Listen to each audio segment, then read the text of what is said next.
And that really symbiosis is up to us to support, and it's a great responsibility to be able to have to support that dealer network as well. So we take that very seriously. Absolutely. And so you mentioned 60 days in, right? Is there any personal testimonies that you've heard from, those that have taken delivery and had the opportunity to get the vehicle out in its element and really enjoy it? Anything that you want to share that you maybe a little anecdotal story that you heard or anything? Well, yeah, we've spent a lot of time in direct conversation with our end customer. Okay. And I just 2 nights ago we did a webinar. This is a great forum. Basically, there's a community of customers that have already grown that were doing meetups before they'd ever taken delivery of their Grenadiers, which is great. Yes. There's a lot of enthusiasm and passion out there. What they've told us, I think, is capability-wise and substance of the Grenadier has exceeded their expectations.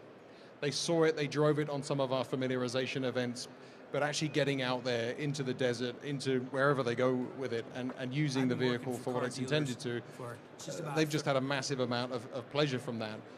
Not only themselves in the driver's seat, but with their families along for the ride as well. Camping, overlanding, whatever they've gone out to do. So I think that's the purchase, the intention of this is not the Grenadier sitting in the driveway, it's what the Grenadier actually enables them to go out and do. Nice. Now, I know one of the big off-road outdoor things that just recently happened was King of the Hammers. Were you guys able to have a presence there or any interactions there? Not this time, but it's on the radar. Yeah, it's of interest, and there's so many different things that we'd love to go out and do. There is something, again, coming back to that principle of being quite intentional about what we do. Yes. The focus is on those folks that have been with us on this journey. Okay. Going out there and then banging the drum and effectively rolling up and generating more demand is something for us to do later in 2024. Okay. We're very conscious that we have to continue that journey of generating awareness, filling the top of the sales funnel, and making sure that there are more and more customers familiar with the Grenadier. But that's not now. That's a little bit later. We've got to focus very much on our dealers and our customers first. And so what I hear you saying, the biggest takeaway and one of the advantages of ENEOS and the Grenadier is that it's specifically built for specific customers that have a focus and a desire that they want to fulfill, but ultimately it is a very versatile overall concept and vehicle. You're right. Yeah, absolutely right. The principle of this vehicle was it was built on purpose to be very, very off-road capable. We recognize that has to be pragmatic. You've got to be actually appropriate for everyday life. There are some folks that use this as a daily driver, and it's very, very capable at doing exactly that. But on the weekends, or whether you take it away for a month or so, it's exceptionally capable off-road. Fantastic. Well, Greg, thank you so much for your time. We definitely appreciate it. And I'm excited. I mean, at the picture... It's really one of the last true American dreams. I'm Mike Stanton, President and CEO of NADA. As most of you probably know, NADA exists for two primary reasons. Number one, to educate, and number two, to advocate for our dealer members. The key value that NADA provides for dealerships, we've got a lot of dealerships that are members of NADA. Over 90% of dealerships belong to NADA. So with that kind of power in numbers, we can take your voice to Capitol Hill, to Congress, to the administration, and to our manufacturers. When we advocate on behalf of dealers, we look at potentially all three branches of government.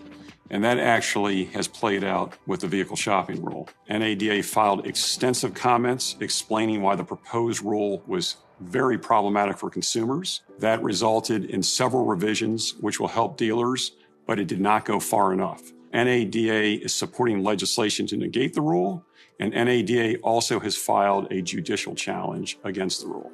The Biden administration's EPA has proposed that by model year 2032, 67% of all new vehicle sales be fully battery electric.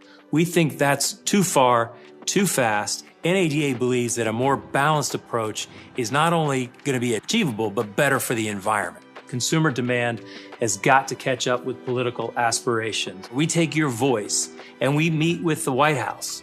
We meet with Congress. We talk to the IRS. We've talked to the EPA. Rest assured, NADA has your back. Together, we can move this industry further. So if you're not engaged, please get engaged. But we're here to help you do just that. We're glad you're here at the NADA show. It's a great opportunity to learn from each other, develop new relationships, and grow. Thank you.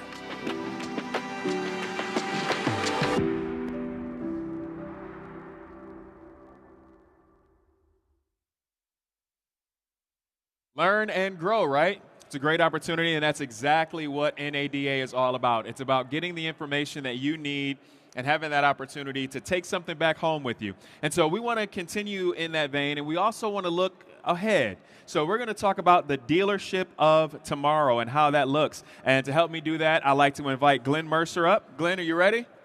All right, stage is yours. Let's give him a big round of applause.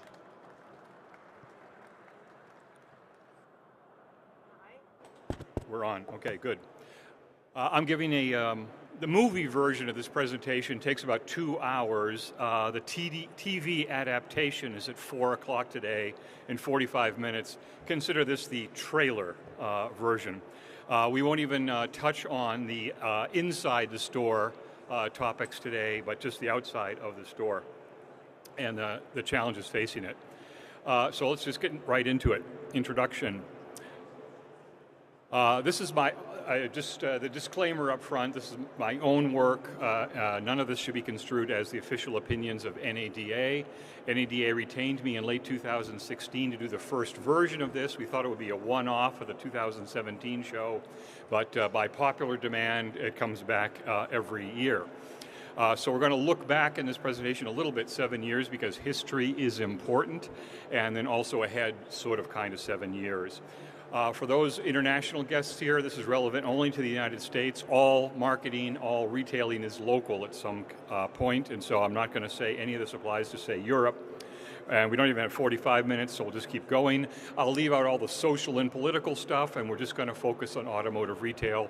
And if you're a glutton for punishment, I have a Substack you can read. I find it very useful if you have trouble falling asleep. I'll be up to one joke per trend. But no more. The acknowledgments, as always, is I don't do primary research. I don't do surveys myself, et cetera, et cetera. For those of you who are photographing this, by the way, there's a version of it available to download from the NADA app. I steal stuff from other analysts who do real work, and I would ask you to go to them and read their stuff, the primary stuff. It's how they earn their living. Any mistakes in interpretation are my own. I'll skip that, and we'll just move ahead. The first thing I'll say, I have 5 themes. The first one is change is always with us, always has been. I reject completely and possibly heretically the idea that we're engaging in or living in a world of more rapid change now from an automotive retailing perspective than we have in the past. I don't think so. It's been like this every single year. Every NADA convention I've come to has had an existential crisis going on, whether Auto by Tel would disintermediate every dealer in America, or whether the public dealership chains would wipe out family ownership, et cetera, et cetera. It just goes on, and every year we learn something from it, and every year we, meaning the dealer body and the affiliated industries, adapt, absorb the threat, and move on and thrive. So just looking in the 1980s, the transplants were built all around America. We had a southern drift in population and manufacturing. We decided to get into M&A. Let's go buy Volvo. Let's go buy Jaguar and Land Rover. Let's sign up with Isuzu and Suzuki. By the 1990s, the Korean import wave had appeared. All of America woke up one day and decided they wanted a pickup truck. Daimler Chrysler was formed, taking the best part of 2 companies, the Dime from Daimler and the Lure from Chrysler. That's a small joke. 9/11, of course, was a big challenge for us, and the Great Recession. 2 out of our 3 national champions went bankrupt. Isn't that enough change for you? And on and on. And of course, we skip right now to the present. It's EV, EV, EV, and now China. So just repeating again that I think, as you hear from any media outlet at this point in time, don't worry, no mainstream anti-media rant here, to put things in perspective in terms of our ability to adapt to change. And it has been a rotating cast of changes and threats and opportunities, as you can see from this slide, and we'll go through some of them today. That's my second point, is each year it's something different. But the past ones are still with us, and they mutate as well. Point 3 is some of them have receded. The threat, the existential threat, as it were, of autonomous vehicles has receded. The existential threat of mobility services, such as Uber and Lyft, has receded. I'll spend more time on these. Some of the opportunities have become murkier, I would say. Connected car, which we thought of as mostly an upside opportunity a few years ago, is now looking a little more complicated. And then, of course, there are electric vehicles, which have moved from an interesting niche to broad-based, and that is a mixture of threat and opportunity. And then the fifth point is some new ones have emerged. Channel changes, shifts attempted by OEMs relative to the relationship with the dealer channel. And of course, if you are from overseas, you know that a lot of this has been going on in Europe, much less so here. And then of course, the rise of China in terms of at least 3 dimensions, which I'll get into. Okay, off we go. Hot topics. I'll skip that. Okay, mobility services, ride-hail mostly. I'm not talking here about scooters and things, though we keep an eye on so-called micro-mobility. But yesterday, here was the threat. Uber CEO Travis Kalanick says car ownership is passé. Millennials aren't buying cars. They do not want to drive. They do not want to own cars. 2017 Newsweek. Today, Uber has reached the mighty goal of being less than 0.5% of all personal car trips in the United States from their own statistics. So I think we've absorbed this one. They're a useful part of the choices you have for mobility services, but the challenge to personal ownership has receded. The reason for the cross out there is somewhere along the line, I must have missed the memo, we stopped calling it transportation and started calling it mobility, which apparently adds to the valuation multiple somehow. But anyway, it's one more mobility service. Rental cars, Hertz was founded in 1918. I'm sure in 1918, car companies were worried that rental cars would destroy personal ownership, et cetera, et cetera. And to prove this point, as opposed to just being my opinion thrown at you, this chart has not been updated yet because the census data for 2022 is not out. But after more than a decade of ride-hail services in these major metropolitan areas in the United States, ownership of vehicles, this is cars per household, personally owned cars per household, has gone up rather than down. So you'd think if you were in ground zero in San Francisco, ground zero for mobility services, where in 2010 the average household had 1.7 cars. After 15 years of scooters, e-bikes, Lyft, and Uber, this number would have gone down. It has gone up. And then as far as the millennials, I'll skip the millennial part. The next thing is micro-mobility. We're keeping an eye on this. This is for, in the future, not quite yet here in the United States, where we're getting mixed messages on small mobility as an option relative to large vehicles. Of course, in Europe, it has really taken off, so we're keeping a close eye there. But again, mixed messages in the United States, where we're seeing a surge in the purchase and usage of bicycles, but actually a decline in the usage of bicycles for commuting. And then, of course, subscriptions, which sort of rise and fall over time. They were big a few years ago, decline, sort of coming back again. Again, Europe leads the way in subscriptions. We do not see this yet here as a major challenge for us.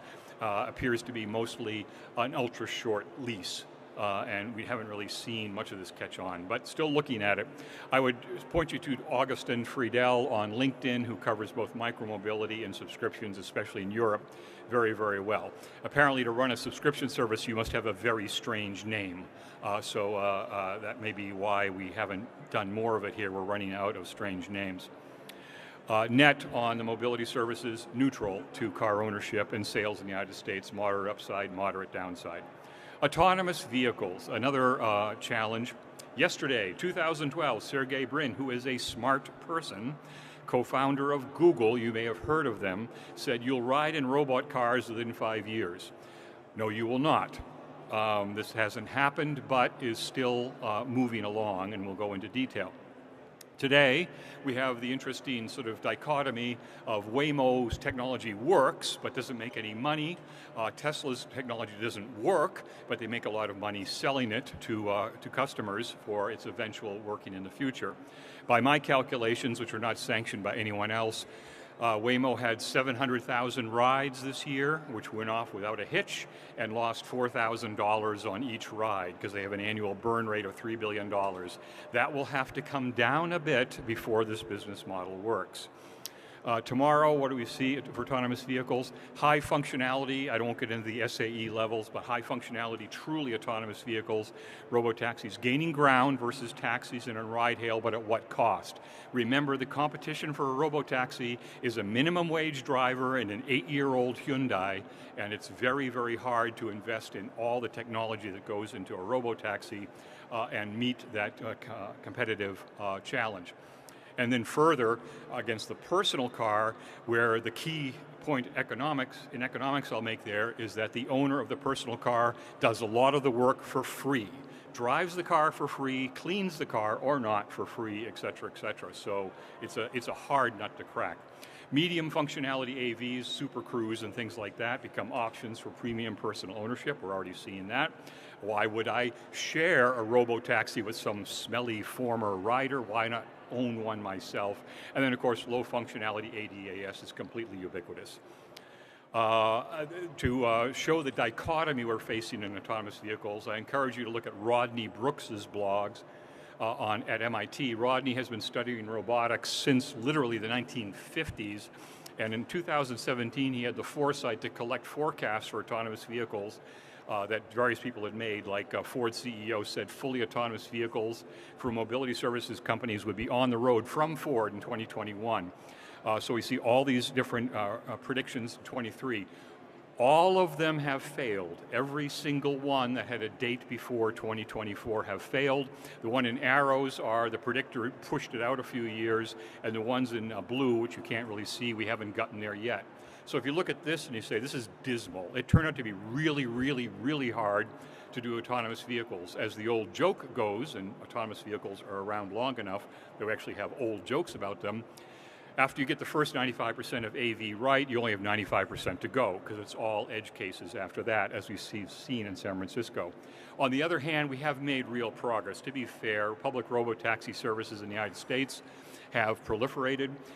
Unfortunately, this slide was locked down late last year, and Cruise is currently on pause. And Motional and mobility use safety drivers, so really can only count Waymo as a success here, but moving along, it's just at an incredible burn rate. So, onward. How hard can it be, anyway, to drive autonomously? I watched this video a lot. Apparently an orangutan can do it, but we haven't yet figured out how to do it with a computer. Connected car. So those are the first two where I think we can say, not in terms of how they will succeed in terms of a technology or a business model. Obviously, Uber has figured out how to do ride hail. Obviously, Waymo has figured out the technology of autonomous vehicles. But as challenges or threats to the event going on in this building, we'd say they've receded. Other ones have become sort of murkier. Connected car is the first one I'll mention here.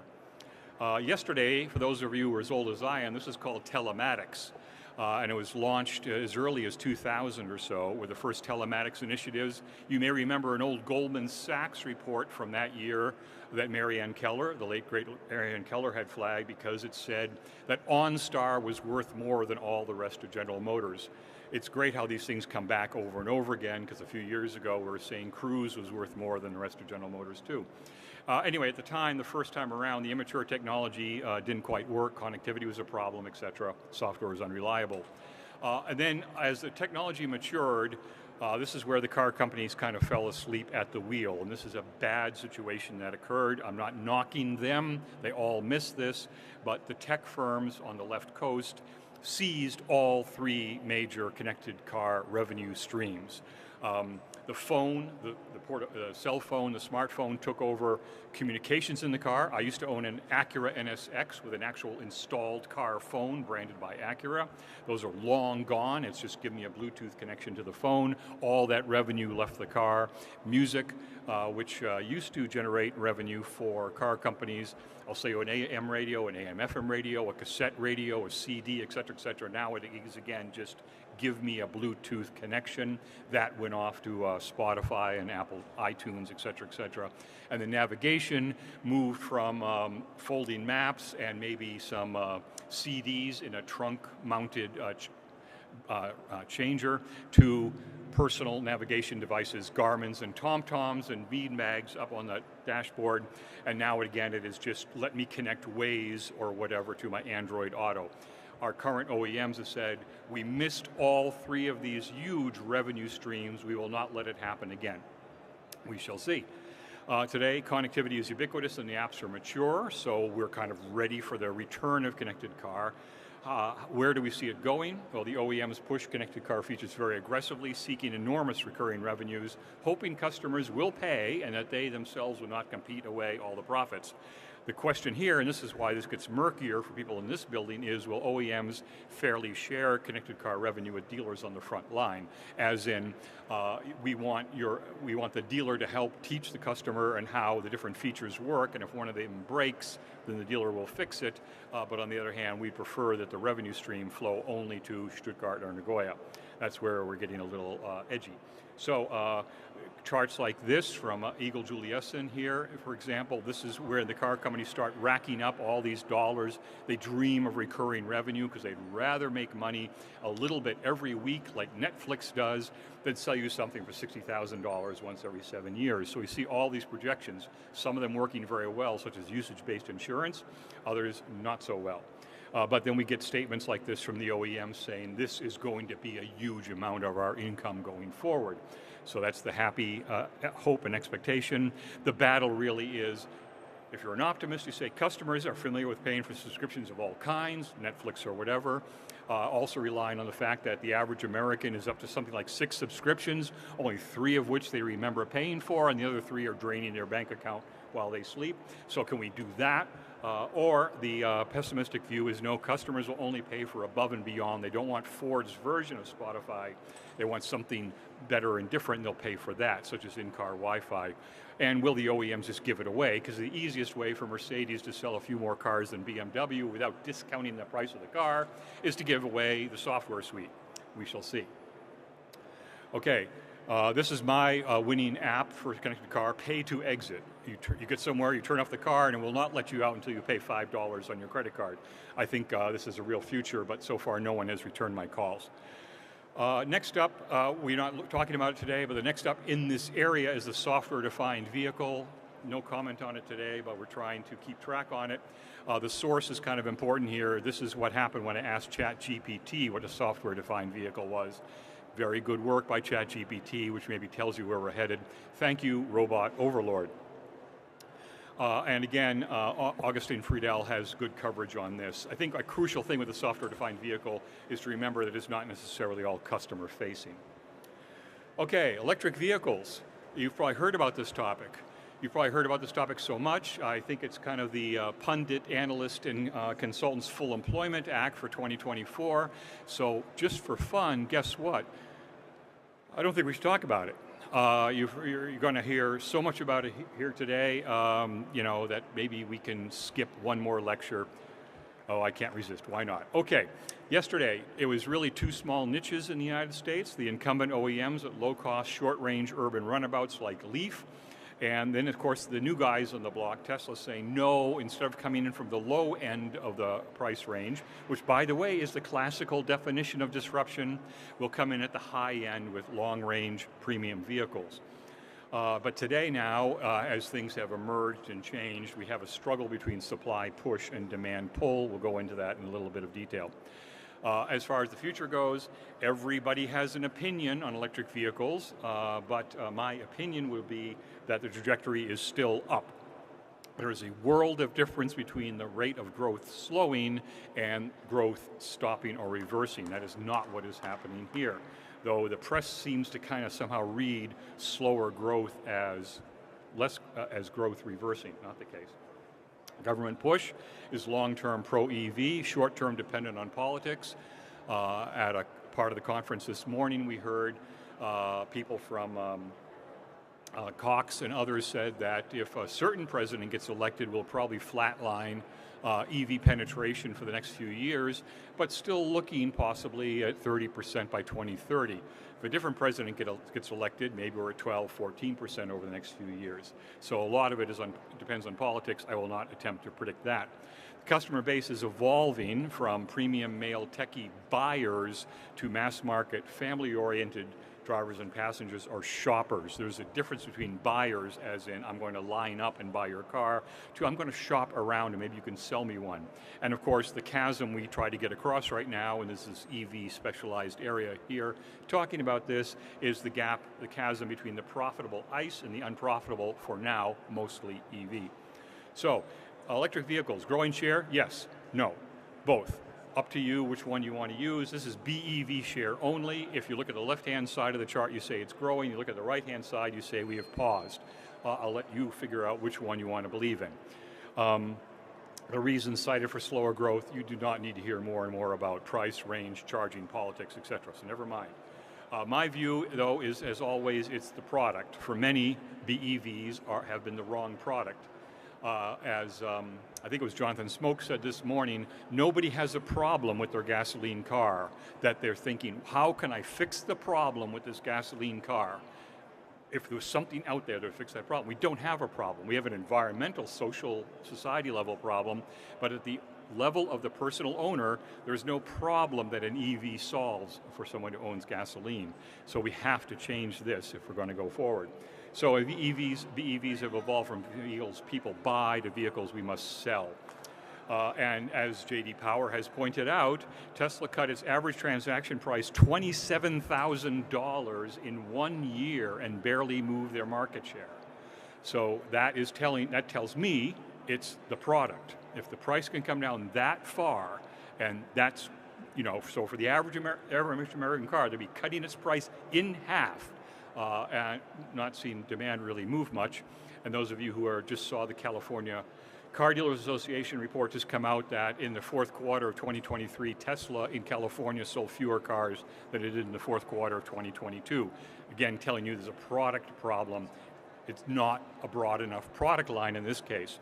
I owned a 3, I bought a Y, where do I go to next? We'll leave Cybertruck aside. And remember, those of you who think it's slowing, the United States is on track to buy about 1.5 million EVs in 2023, the same as 2016 through 2021 combined. Okay, my take is the rest of the world leads, U.S. must follow. We are used to being ahead of the game in the United States. That has now changed. It used to be, well, I got to design my car to sell in America or I really won't be able to hit my volume targets. Well, now I can hit my volume targets in China and Europe and not have to worry so much about the United States, where the only thing that's designed really for here now is either giant SUVs or pickup trucks. So with OEMs competing globally, if they're designing for the world, they will not necessarily give up on designing EVs for the United States. I'll skip that. Impact on dealers, I'm just going to flip through the big issue here is that we go into some depth later on today is what does this mean for fixed operations? I think this is one thing that's turned more green from red as we realize the impact on service ops is likely to be much more modest than we expected it to be. There were too many people a few years ago saying, well, the electric motor only has one moving part, and so therefore service revenue will vaporize. Has not turned out to be the case. If you heard Group 1's recent earnings call, when they announced fourth quarter earnings, they are still registering higher repair order counts, dollars per repair order for EV than for ICE. So, but I'll just flip through it.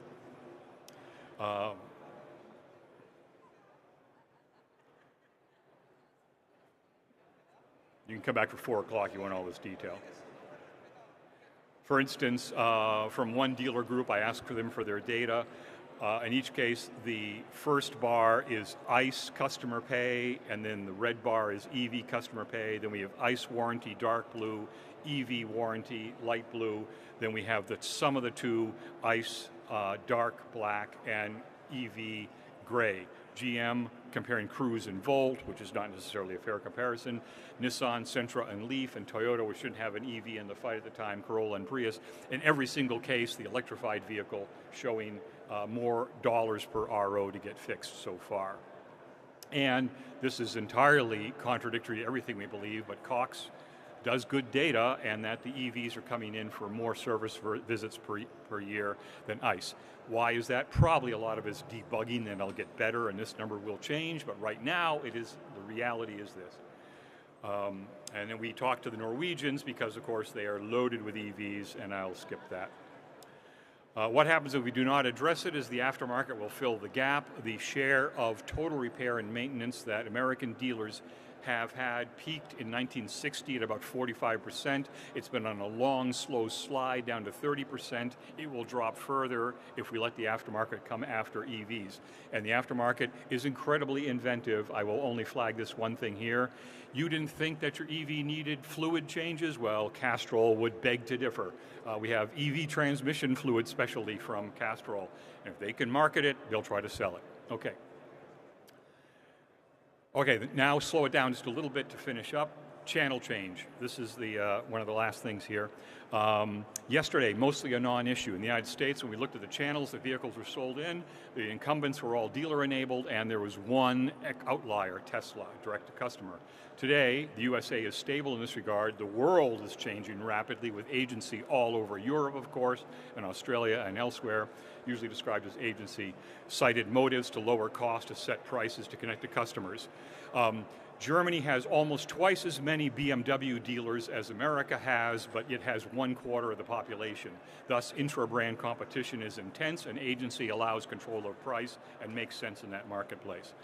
Tomorrow, we'll see how it is implemented around the world, but in the United States, the urge to implement agency has receded as inventories have started building. You've seen all the media coverage that VinFast back here has decided to sign up dealers, and so is Fisker, because when you've got a few 100,000 cars on boats that you're on your books, your view on dealers changes. We'll skip agency. We surveyed people. At DeBoer, Brian DeBoer at Lithia, in the middle here says, thinks 5 to 10% of volume via agency 2035 is possible. Roger Penske, who also knows what he's talking about, says it will not happen at all. You get to pick. Really quickly, we'll skip this one. Stay tuned for more announcement on that. We'll skip Hyundai Amazon, except how you return the car is a little harder with Amazon than with regular stuff. Artificial intelligence will skip. Told you this is the trailer version, and we'll just go to China. Of course, we know China is a challenge to the world in terms of control of battery materials processing. And now is a challenge to the world in terms of exporting, just like Japan did at one point and Korea did at the next point. By the way, a lot of this growth is ICE volume. This is not all EVs, and a lot of it is to Russia, because nobody wants to sell cars in Russia anymore after they invaded Ukraine, but China seems to have no problem. So I would say the line is up faster than we might have expected, but it is still growing, of course. It's not like we weren't warned. The Chinese announced they were going to do this about a decade ago. Enormous cost advantages. And crucially, I'll skip this and go to a summary of this, because I have less than a minute to go. Changing the base of competition. What I mean by that is 900-volt cars, cars with 10 screens in them, cars with a screen on the headliner so it's above you, the BYD car which can launch a drone from its roof, the cars with refrigerators on board, and the BYD innovation I thought was really cool. You put Grand Theft Auto on the screen in the car, you park the car, it shifts into game mode, and now the pedals and the wheel are no longer connected to the car, but they're connected to the screen, and you can play life-size GTA in your car from your driver's seat. I have no idea if this will work or if it'll sell, but boy, it is creative and it's changing the base of competition. To summarize where we are, if you are watching those little traffic lights in the corner all the way along, all the lights were yellow. Many threats have receded. We don't have any red lights blinking. Some opportunities have turned murky. We don't have any green lights either. And other trends' impacts depend on external factors not yet clear. You predict how AI is going to go. You predict how politics are going to go, for example. Receded threats were these two, murkier threats these, and these are still unclear. But to end right now, because I'm at negative time, which is always a great concept, I went on eBay and I bought the Automotive News Almanac from 1958. I'm going back to where I started this talk 28 minutes ago. These are headlines from 65 years ago, again, to reassure you that almost everything we see in this industry, we've seen some version of before. We can learn from the past how to deal with it this time around. Experts say car safety regulation may be on the horizon. Huh, could be. DeSoto introduces See and Drive pop-up shops at shopping centers. I thought pop-up shops were a new idea. Okay, 65 years ago, we had temporary stores at shopping centers from DeSoto. Of course, didn't work out for DeSoto. General Motors is in court over fairness of dealer termination. Sorry, I couldn't avoid one cheap shot. Imported car volumes surging, though to only 3% of sales. And then Chrysler introduced, available in this model year, an automatic accelerator, sort of a primitive cruise control for highway use called. Thank you.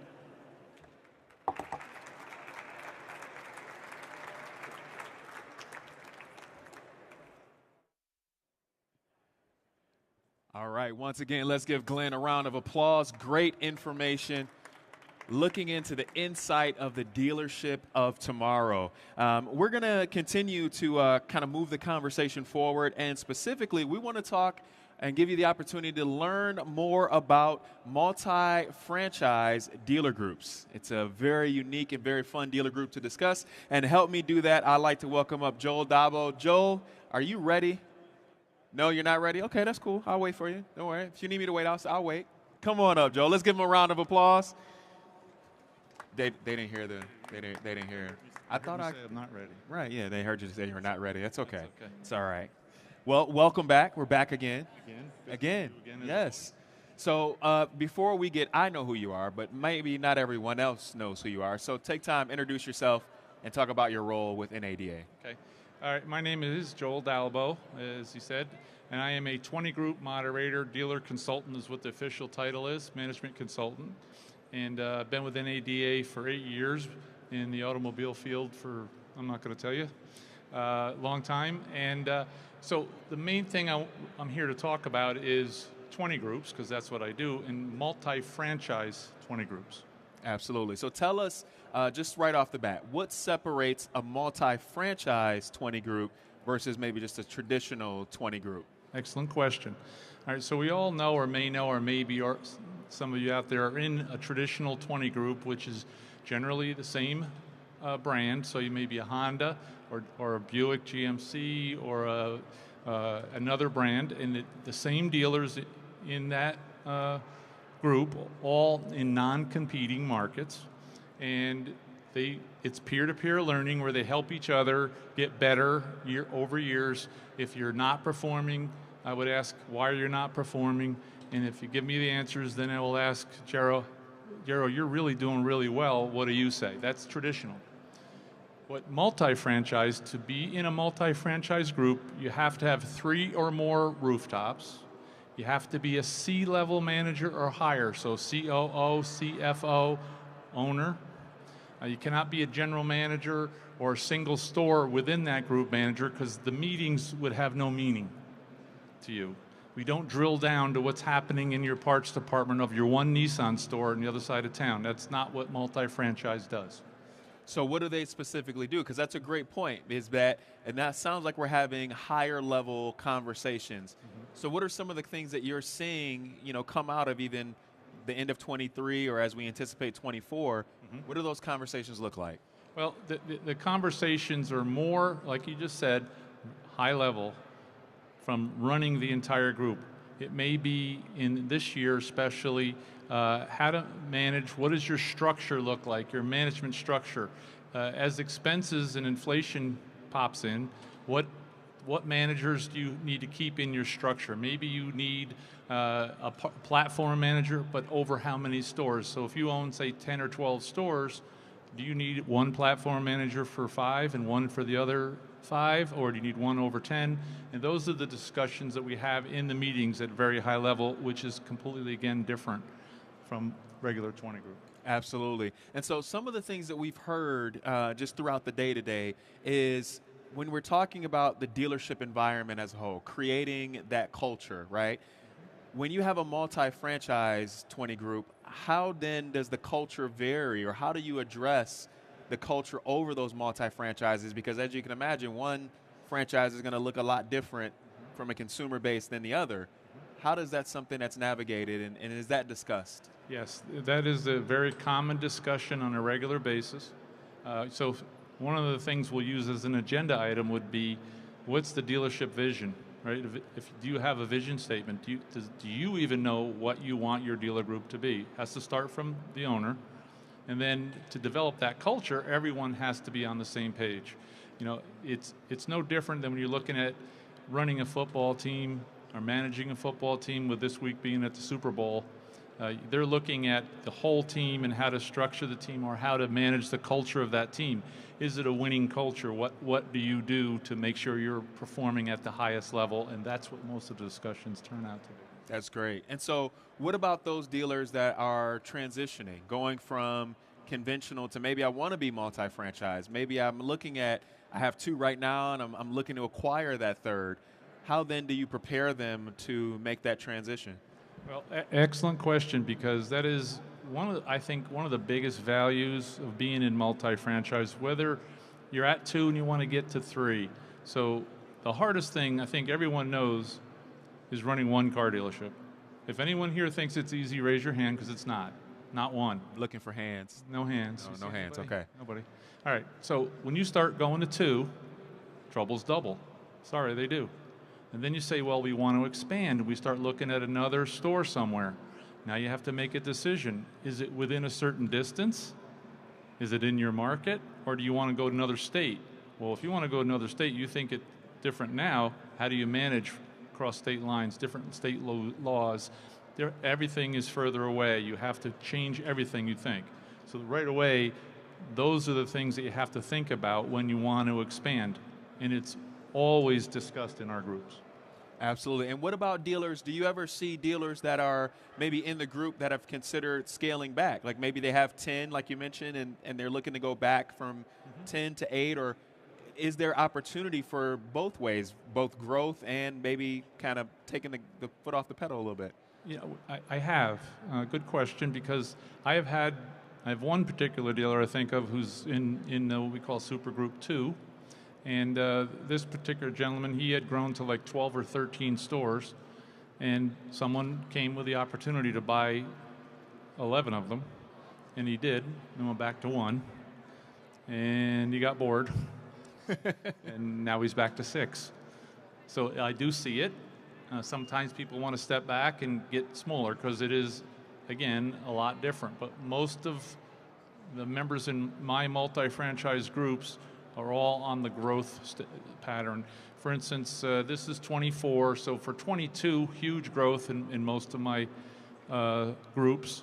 A lot of acquisitions, and then 23 is a little bit of a pause, but now 24 right back on it again because the numbers are starting to level out and they can easily make a decision. But the whole acquisition strategy, that's huge topics on every single meeting, because you have to determine, and that's what we will do. We go around the room. You know, we don't go into details if you have something working, but you may say, do you have any? Yes, we have 2 in the process. We just added 2. So when you add 2 stores, what do you think the challenges are? Those who have done it before know there's lots of challenges, right? When you add 2 stores at a time, or even 1 store at a time, when do you go in to tell the people that you're going to be the next owner? You want to go in early, because if you wait too long, they're gone when you get there, and then you have an empty store. So there's a lot of different process discussions of how do you handle to get there to make sure it's the most. And a lot of the dealers in our groups have struggled when they're 2 or 3 to get to 5 or 6 just because of that. But once they get to 10 or 11, they kind of have got it down pat, and now they can figure it out. And what about, you know, with everything that's going on? So, because again, like you said, troubles double, and sometimes they quadruple, right? But how does that impact with regulatory issues, with, let's say, climate issues, buying climate, things of that nature? When I'm in this multi-franchise group, how am I impacted by some of those external factors that maybe I'm not necessarily in control with? And then what do I do? Well, you know, good question. It is always brought up as a topic. You know, how do we handle all the new regulations that are always presented? And obviously, if you have to implement it in 1 store, when you want to implement it in 5 stores, it's an entirely different program. And we do discuss that quite a bit. Yeah, absolutely. And so overall, what would you say, because I know we talked about there's a difference in the level of conversation, what have you seen for some of your dealer groups that have been existing in the group for a while? What is their biggest takeaway? What is their biggest benefit from being involved in the group versus trying to do it on their own? Without a doubt, the one thing each one will tell you is knowing you're with a group of people that are dealing with the same challenges you are. And we all know there's no book on how to run one. There's definitely no book on how to run 4 or 5. And if you don't get outside of your bubble of your world and talk to other people about how things should be, you're probably not going to have a good result. And I'll give you an example. Later today, I have a workshop that I'm following with this, and I have a meeting set up after that workshop with a person that's in one of the multi-franchise groups who called me and asked, said, I hired a new COO, and he has, I think, 18 stores. He said, do you have someone else who's already been a COO of a large group that's going to be at NADA?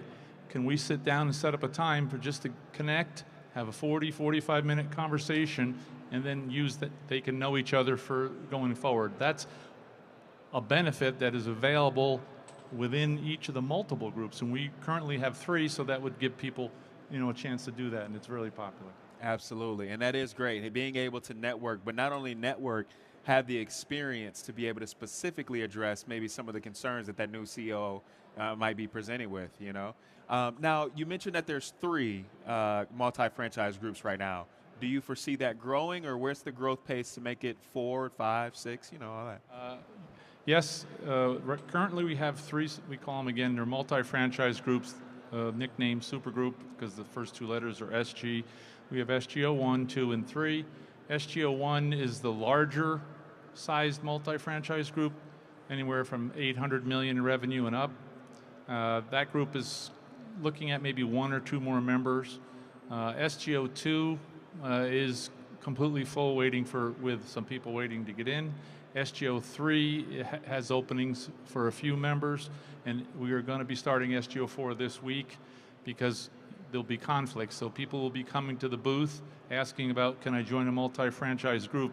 And you can't, as you may or may not know, be in the same town as a competitor. So that we'll be expanding into 4, and then futures to go beyond that, because the single points are still doing very, very well, by the way. And if you look long term, there's no issues. If you look back, it's not what everyone thinks, but there's plenty in the middle that there's a lot of growth in the 5 to 20 space, and there's still plenty there. Whereas a lot of people I get phone calls from that just aren't ready to go to the next step if they want to be in BEVs, or they're ready to retire, and those are the ones that are helping the regular groups expand.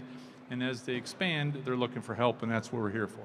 That's great. That's great. So give us some insight, because you mentioned about the logistics of, not being in the same town and having that space and distance. How are the meetings normally conducted to be beneficial for those, especially from a logistics and geographical standpoint? Yeah. So again, to be in a group, if you're in the group, you cannot be a competitor. In most of my groups, in the multi-franchise groups, spread out pretty much all around the country. And then the meetings obviously happen in different locations, but wherever the group happens to be, there's no one going to be given anything that's a conflict. That's great. That's great.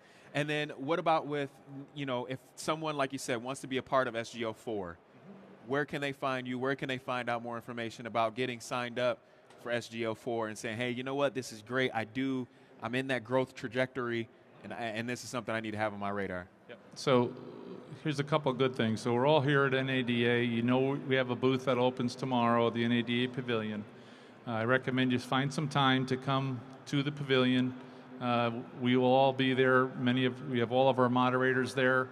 But the big thing is, I have a lot of multi-franchise dealers that are here. I see some in the crowd today. What we usually do, especially if you're here, if you're interested, come to the booth, and then I usually reach out to one of my members and then set up a meeting.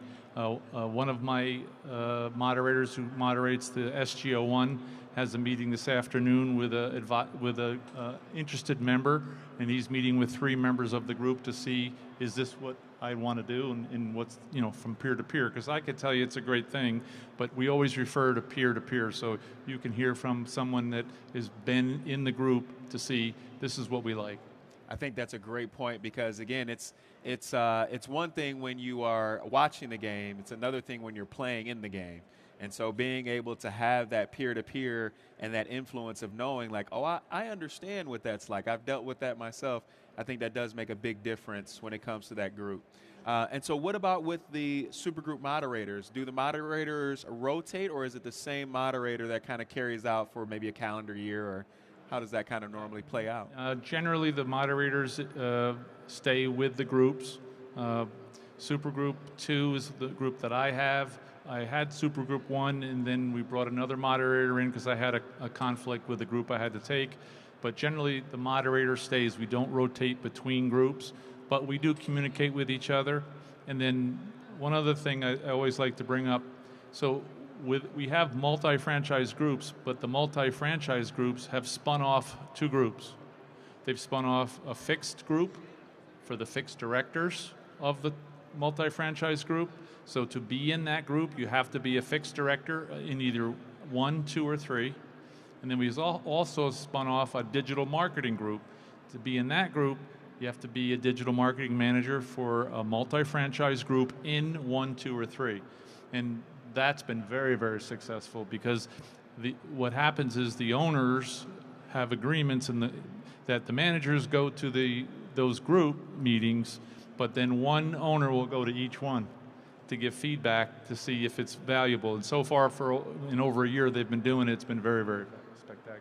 Yeah, that's amazing when you really think about, and I think it speaks to the importance of being able to collaborate with others that are on the same journey that you're in. Having, like you said, the SGL groups, now they've broken out to say, hey, there's a need that we see in digital marketing and a need that we see in fixed management, and now we're going to create those subgroups based on that. So I think that's awesome to be able to, again, have that experience, but also to be able to identify that need. Yeah, and right now we're also in discussion of starting a CFO spinoff. So there'll be the controllers or the CFOs with their controllers in a group. We have controller groups also for traditional, but this would be a multi-franchise controller/CFO groups that spin off within the multi-franchise. Yeah, and it's support. I mean, that's the biggest thing that's needed, and especially like you said, with having the multiple franchises, having multiple things that you have to deal with, the more support, the better.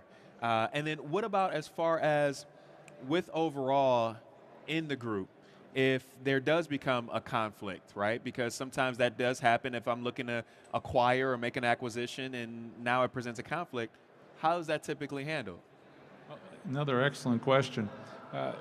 I luckily, I've been running these groups for 3 years. I've only had a couple, and they were able to work out amongst themselves. One part I didn't add in there. So with the traditional 20 group, we build a composite. Those in the 20 group know you have a composite, financial composite, that's used in the meetings to compare.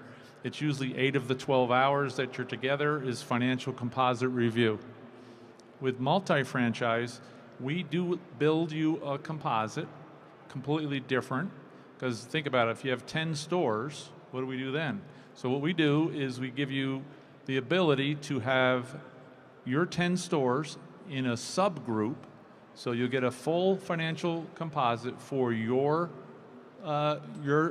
dealer group, for your 10 stores, and then we compile all those 10 stores of data into one number that goes into a SGO2, for example, composite. Then you can look at the high level of your total sales in used, your total revenue or gross in parts, and compare and say, together looking at it. Now, in a regular 20 group, there's, like I said, a lot of time spent on the composite. In multi-franchise groups, the composite is only about 5 hours, not even, sometimes 3. The discussions in those groups are much more structured discussions, high-level discussions, management discussions, benefit discussions, marketing discussions, growth discussions, acquisitions, challenges of people, legal challenges, regulations, how do you handle different regulations? Do you have someone, do you have an HR department as you've gotten bigger, right? You don't Right. need an HR department with one store, but you certainly do with Yes. 10 or 15. So that part on the composite side is much different. Yeah, absolutely. And I would imagine that it has to be, right? Because, like you said, anytime you're compounding different brands, but then also different people, different groups, different areas, geographically, all of those things are things that you now have to prepare for. And so it sounds like what I hear you saying is that one of the biggest benefits of the multi-franchise 20 group is, especially at this level, it's high level about what's taking place in the day-to-day and how you can go ahead and move the needle forward efficiently, and learning from, you know, others and your peers that may have stumbled or made the wrong choice, or, you know, kind of figured out like, oh, I could have done that better, right? How transparent, because I think you mentioned with the financial composite, and it's also, I think a lot of times when we talk about non-competing, at some point there's always competition, right? You know, it's like, oh, how many groups do you know? How many stores do you have? How many employees? You know, how many 5 stars? You know, we always compare and compete some way. How transparent are the groups able to get to really be able to help one another? Well, you know, every group that I have, including multi-franchise, very transparent. Everyone knows that you're not a direct competitor. You're not in the same exact market, but you have the same challenges. And when you're in those groups, you want to help each other. That's why you're there. Yeah. And it never becomes an issue. Very rarely do you see someone who just sits and doesn't want to give. It's usually give and take. And then one thing also, back to the subgroup composite, one of the biggest benefits of being in a multi-franchise group is the ability to have a composite for just your 10 stores, has the best of class in there for each brand. It has the group's average, and those composites are online and in books, and you could use it for meetings, so you can have your own dealer meetings. We have people that are in our multi-franchise groups that also will bring in one of our moderators to run a 20 group for their dealer group. And using the online composite, it's the exact same setup. So a lot of power in numbers and a lot of power in the tool. Yeah, and it sounds like the tools that are there are going to help take the pressure off. You know, it's going to help me not only have better insight with being able to have everything composited in one convenient area, but then also to be able to identify maybe some areas where I can improve or get better. So that way when I do have my dealer group meeting, I can go back to my, you know, certain stores and say, hey, you guys are doing this great, but you guys can improve on this element or aspect. We talked a lot about the dealership as a whole. How are you seeing in the 20 groups? Is there any common conversation regarding whether it be sales or service or collision or specific parts of the dealership that the franchises are noticing, like, hey, we're running up against this more and more recently? Well, I think everyone here knows the entire market has changed. We went through the 3 biggest years in the history of our business. Yes. No one in March of 2020 knew and predicted that you're going to make more money in the next 3 years than you ever made in your life. That didn't happen. And now we're switching back to a much more competitive market. So the competition, inventory is coming back, interest rates, all those challenges. This is what is great about being in any 20 group, much less multi-franchises. How do you address it, and what are you doing? So in the multi-franchise side, you know, there's a lot of discussions on what are you doing with training? Who manages? Do you have a trainer, depending on your size? Who is your training? Do you have a training person, and that person is in charge? What is their responsibility? What is their pay plan? What is your expectations? Well, how do you hold them accountable? Oh, that big word again, accountability. Accountability. If you don't have that word in your business, much less any business, you know, so how do you hold that training person accountable to get performance and to train people to handle these newer challenges this year? You know, we discussed this in all of our groups. You know, salespeople forgot how to sell because they didn't have to. You're lucky I have it. It's right there. This is the price. That went away. Now we got to go back to selling again. It got harder again. So a lot of the multi-franchises, you know, when you're big and you have 15, 20, I have some people as many as 30 stores, if you weren't prepared this year with a good training director and someone who knew how to set up formal training, and whether it was using NADA for training or internal training or bringing people on site, all of which we offer. Who did it, who coordinated with it? Right. And one of the biggest training pieces we have is the education subscription, which NADA offers, where if you pay one monthly fee per store, and they can use a lot of our training offers that we have outside of Academy. And to get more information, we'll give it to that if you stop by the booth. But most of my multi-franchise are all signed up on that program because they can train all their advisors, they can train their office managers, they can train their salespeople, and make sure that everybody has and the training directors of the multi-franchise coordinate that through NADA and get a lot of assistance with that. Absolutely. So 2 things before we've got about 2 minutes left. So 2 things I want you to speak to. First thing I want you to speak to is if you are out in the audience and you are on that growth trajectory and you say, I do want to get to that multi-franchise level, what are some things they need to do to get prepared for that? So that's the first thing I want you to speak to. And then the second thing is maybe they're a multi-franchise owner already, but they're not involved in the 20 group. What do they need to do to take those next steps? So the answer is, your first question is, to even begin to get to become multi-franchise, that you need to obviously be thinking and looking for ways to acquire another dealership. And the best recommendation that comes from all our meetings is word of mouth, not a broker. You need to know who's who in your market. You know who owns dealerships, you know their age, you know their families, and if you have people in your markets that are getting up in age and they don't have any family, I can't tell you how many I know. You need to be starting knocking on their doors and saying, hey, I just want you to know, when you're ready, we're ready, let's start the discussion. I can't tell you how many people in my multi-franchise groups, most of their acquisitions were that way. And then the second question to answer, and be the last one, would be, if you're interested, again, our pavilion will be open tomorrow starting at 10. We'll be there all weekend. Just come on in. We can show you more of what I just talked about. But the big thing is, come see me, and I'll coordinate a setup where you could meet with, I have quite a few people from multi-franchise that are on site. They'd be glad to talk to you one-on-one and tell you that they're glad they did it. They're staying in the groups. They've expanded from 3 to 7, from 7 to 10, and making a lot of money, and would never miss having that peer-to-peer education chance.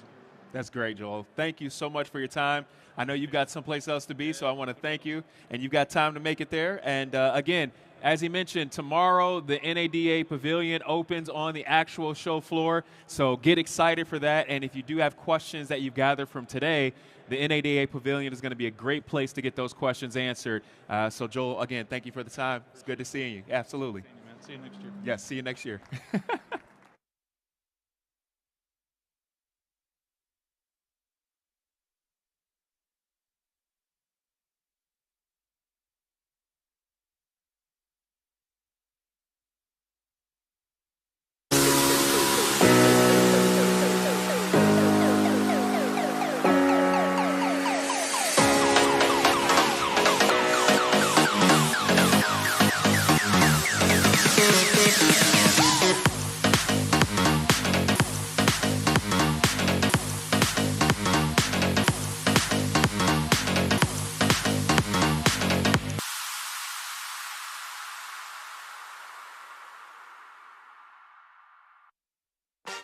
Welcome to the new era of entertainment, powered by a community of over 1 billion people globally, engaging with an entire movie's worth of content every single day.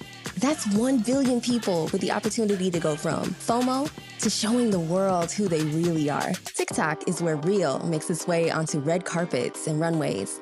Here, everyday people are creating and sharing the moments that drive culture. This is a global community of creators redefining, reimagining, and remixing entertaining content as we know it, only on TikTok.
All right, so great conversations being had this afternoon about 2020 groups and all the things that you can really take away from NADA and all of the educational resources tool, but more importantly, the peer-to-peer aspects that it offers.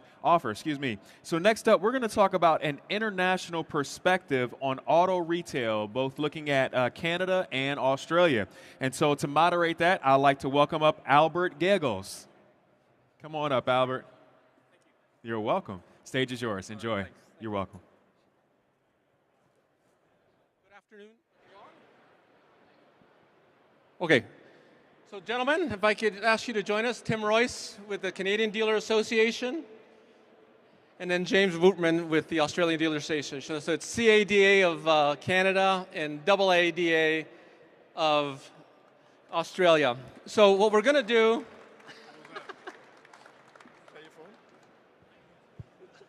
Look at this man, talented. It was not on purpose, man. Gentlemen, welcome and thank you for being here. Let me just make a couple of introductions about what international means to NADA. We have over 33 countries that are represented here at the convention, at the NADA show. We have almost 2,500 international attendees.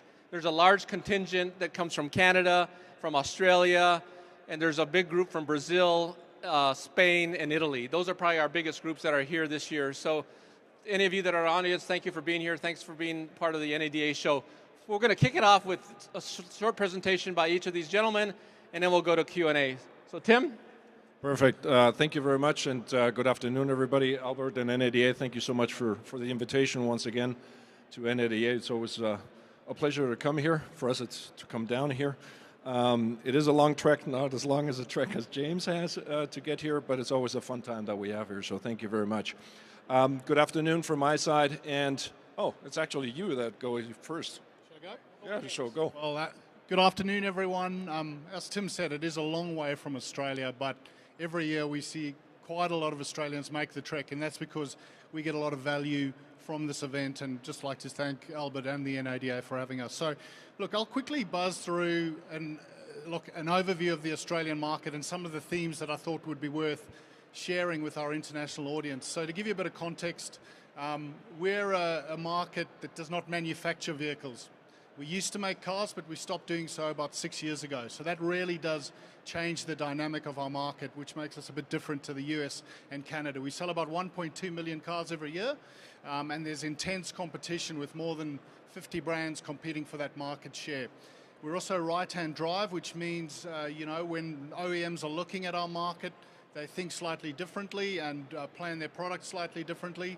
But where we are similar to Canada, the US, is that our consumers love utes, which are what we call pickup trucks. 1 in 4 of every vehicle sold in Australia is a ute, and there's been a sort of a transformation in recent years to those vehicles and SUVs. And then, like the rest of the world, we're increasingly embracing electrification, and we just had a record year in 2023 of 8%. So I will touch on that drive to electrification. I'll also talk about the emergence of the agency model, which is something I'm sure a lot of internationals are very interested in. We've seen a couple of brands make that transition in Australia, and I'll talk to that. And then another phenomenon occurring in Australia, more so than Tim would have seen, is the rise of Chinese brands in Australia. So if we talk about electrification, as I said, you can see there we've grown off a very low base. We're at 8.1% for 2023, which I think is pretty standard and close to the United States. There's still a lot of challenges around cost, around the convenience and charging, but also around choice. So we don't have those larger SUVs and utes available at an affordable price point. Residual values are something that we're discovering are becoming an issue for those consumers and for dealers. And we also have not had the generous purchase incentives. We'd love to have the $7,500 US credit that the consumers over here have, but we don't. So we are really punching above our weight with that 8.1% number, because we also don't have any CAFE standards. The government's currently working on those, but we don't have them. So that's the picture in terms of EV. Probably of most interest to everyone here is the agency model. Now, for those of you who don't know what the agency model is, it's a new concept of retailing vehicles that some manufacturers have developed. It's kind of a direct-to-customer approach, but where they use dealers to facilitate deliveries of those vehicles. The vehicle is sold at a fixed price, and it's always owned by the manufacturer. It never goes onto the dealer's balance sheet. As I said, there's only a delivery fee.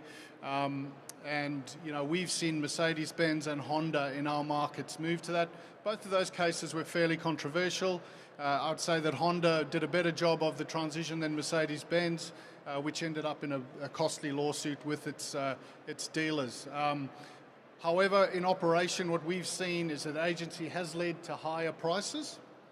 This is for consumers. We've also seen a reduction of choice, and we've also seen a bit of slower process. The OEM, as we know, doesn't really have those skills of retailing that the dealers have, and that's definitely influenced the model.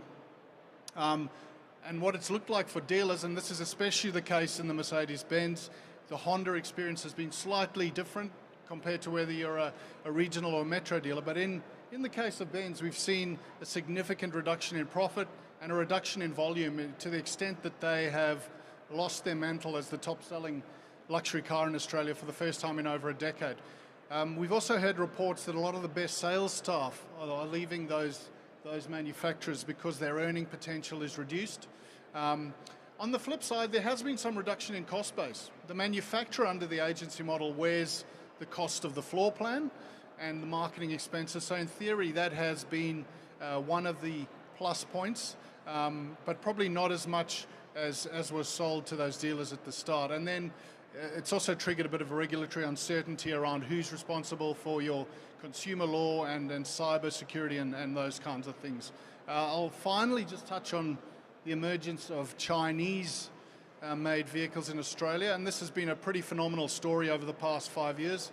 If you go back to pre-pandemic, around 1.7% of our volume came from China, and that has just shot up and increased to 16% at the end of this calendar year. So they have come, and they have, we're starting to see those cars on our roads, and there are a number of reasons. They're very well priced, and again, that comes down to our status as a non-manufacturing country. We don't have a 25% tariff on the vehicles like the one they do here in the US, so they're very well priced, and they have good warranties, generally 7-year warranties that they're selling with these cars. They're the leader in EV production in Australia. 80% of our electric product is coming from China, including the Tesla-made vehicles. And the other reason is dealers have embraced them, and they've embraced them for a number of reasons, including some of the turmoil we've seen with franchises doing things like changing to agency models, withdrawing from the country. Taking on Chinese brands gives you another egg in that basket, and it gives dealers options. So that's some of the main reasons. So that's all from me. Thanks, James. And right there already you can see, Albert, I think one of the great things of inviting us here is how we get to exchange informal information on what's happening in each market, and it makes us be better as well in our jobs as associations on behalf of dealers. Manufacturers act globally, and so must we act globally, right? Not on everything, but on the main topic. So from our side, in Canada, a brief overview for the Canadian market. It might seem like it's very close and always very similar to the U.S., where your neighbors, unarmed neighbors with a healthcare plan, some people sometimes say, but there are some market differences. So Canada is a vast country, but however, the total market last year was 1.65 million vehicles. So you see right there about 10% of what the U.S. market is. In a very, very large area. So you see the population is spread out, and therefore also our dealers. We have 3,400 dealerships in Canada. On average, the dealerships have a revenue of 57 million, right? I think if you compare that to the US, you're going to see that on average dealerships are much, much smaller in Canada. You see also that, however, from the business aspect, it's very healthy distribution, with the grosses being made up of 37% on new vehicles, used vehicles 22%, service and parts at 20 and 14% respectively. So a healthy distribution of the business. Now, To some of the points that James was alluding to before, in Canada, we currently have 47 brands that operate under a traditional franchise model. We have 4 brands in market that operate direct to consumers without dealers, and we already have 2 brands in Canada that operate under an agency model. You see agency here under sort of quotation marks, because quite frankly, the agency model that we have in Canada is more of a hybrid, because the dealer is still on the hook for the investment. In a true agency model, the investment should be carried by the manufacturer, right? So, and again, as James was alluding to, the biggest difference on the agency is the dealer is no longer buying and holding the inventory before selling it. So, what are some of the challenges that we're facing in Canada, similar to Australia? The first one is what we call evolving business models. So that means some manufacturers are trying to change the way they do business with dealers in our market. Some of the Canadian dealers in the room know exactly what I'm talking about. So, however, different OEMs are moving at different pace and at different depths. We do have, it ranges from 1, maybe 2 brands actively thinking about a transition to an agency model, so established brands in the market. But on the other end of the spectrum, it's also just encroachment on dealers' profitability. And that obviously is the erosion of their equity long term as well. The second piece, and this is probably a commonality around the world that we have, is the EV transition. We in Canada are saying we're battling this on 3 fronts. Our Canadian government is a lot more aggressive than other governments. They just recently passed what's an EV mandate. They called it an EV Availability Act, just for PR purposes, but basically it means in 2035, 100% of vehicles have to be zero-emission vehicles, 60% in 2030. And it's a mandate, not a goal to achieve, but a mandate, meaning manufacturers that don't achieve that goal will have to pay a penalty per vehicle, up to $20,000 per vehicle. Not only that, we have 2 provinces, you would say states in the US, that are gone even further than that, with British Columbia and Quebec saying 90% and 85% respectively by 2030. So we're battling that on the one end. We're also battling with some manufacturers who have somewhat unrealistic investment expectations from the dealers in Canada. And that mainly is a lot of times derived from not taking into account our Canadian reality, which is very different. As you saw before, not that many dealers, vast expansive country, a lot of rural area and remote areas. Average driving distances are very different in Canada. So asking a dealer to invest almost $1 million on an EV infrastructure, and they might see only 1 or 2 a year, is really not what we're looking for. So that discussion. And the third one is also making sure that we're not shoved into a corner as seen as part of the dinosaurs that oppose change. No, dealers can actually and will actually be a vibrant and important part of the transition on that. So the next one is a right to repair. It is a uniquely Canadian, not uniquely Canadian thing. You also have some similar things here. What we're seeing in our country is the independent workshops, so the Midas and Mufflers of the world, they're using the consumer electronic right to repair and electronic appliances that are being passed to sort of slip in behind and say that should also apply to us, which is a bit disingenuous because in Canada we actually have a voluntary agreement in place since 2009 between the manufacturers and the independents called CASES that actually works. Where any independent can get the tools and information they need to accurately service any vehicle. With the caveat of safety and security it's outside of that boundary. But now, unfortunately, this is now getting into a house-to-house battle, if you will. And one of our provinces, the first battle, unfortunately, we lost, so to speak, in Quebec. There was a specific bill passed that is going to have tremendous repercussions on our members there. I know there's a contingent of Quebec dealers also here somewhere in the room, so. And then across what we have, and this is something that James and I have been exchanging notes on a regular basis over the last years, is our dealer council engagement. How can we make sure that dealers serving on dealer councils understand that they're the first line of defense or the tip of the spear in the discussion with the OEM? And so we've embarked on a process where we try to give the dealer serving on dealer councils as much knowledge, insight, and tools as necessary and support them so that they can do a better job on behalf of their dealers. So those are the things that keeps us busy and employed. Those are the things that keep you up at night, huh? There's always going to be something that keeps you up at night. Let's stick to this notion of the EV and this transition, right? We're struggling here with the U.S. We don't think it's going to happen as quickly as the government would like us to do it. But from a consumer's perspective, where are the challenges for the consumer? I mean, what are their challenges? Why are they not purchasing? What would make them purchase an electric vehicle? Look, it's definitely, we call it the 3 C's at the AADA, so cost. You're still seeing a significant price difference between an electric vehicle and a petrol and diesel equivalent. So that's the first hurdle.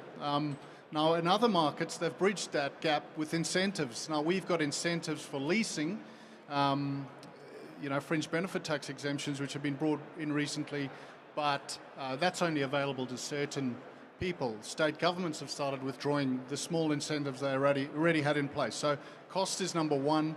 The second one, which I call convenience, which is around charging, I think that's slowly starting to resolve itself. People are realizing in a country like Australia, you can often charge at home. But we do still see occasions when people do venture out of their immediate neighborhoods and need to use public charging, that's still unreliable and scarce. And then I think the major one, which will continue to affect the US, Canada, and Australia for a while, all countries that have embraced trucks or utes or large SUVs, those vehicles are difficult to electrify and they're difficult to make affordable. So we're going to need a step change in the battery technology. There are people much cleverer than me that are working on that, and I think it will emerge, but to your point, Albert, it's not going to happen as quickly as people have said.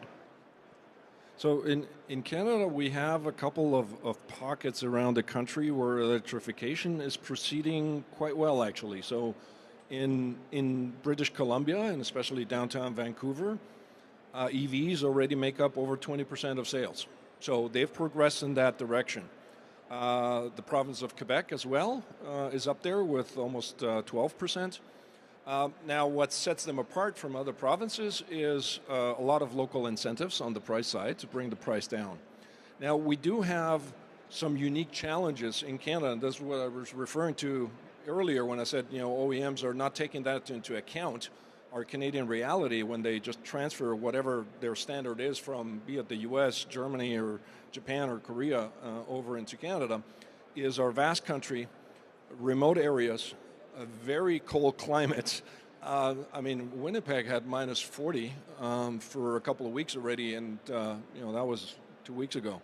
And people drive long distances. For them to have an electric vehicle, it's life and death situation to be able to have the certainty that they can charge the vehicle on where they want to go in the middle of winter.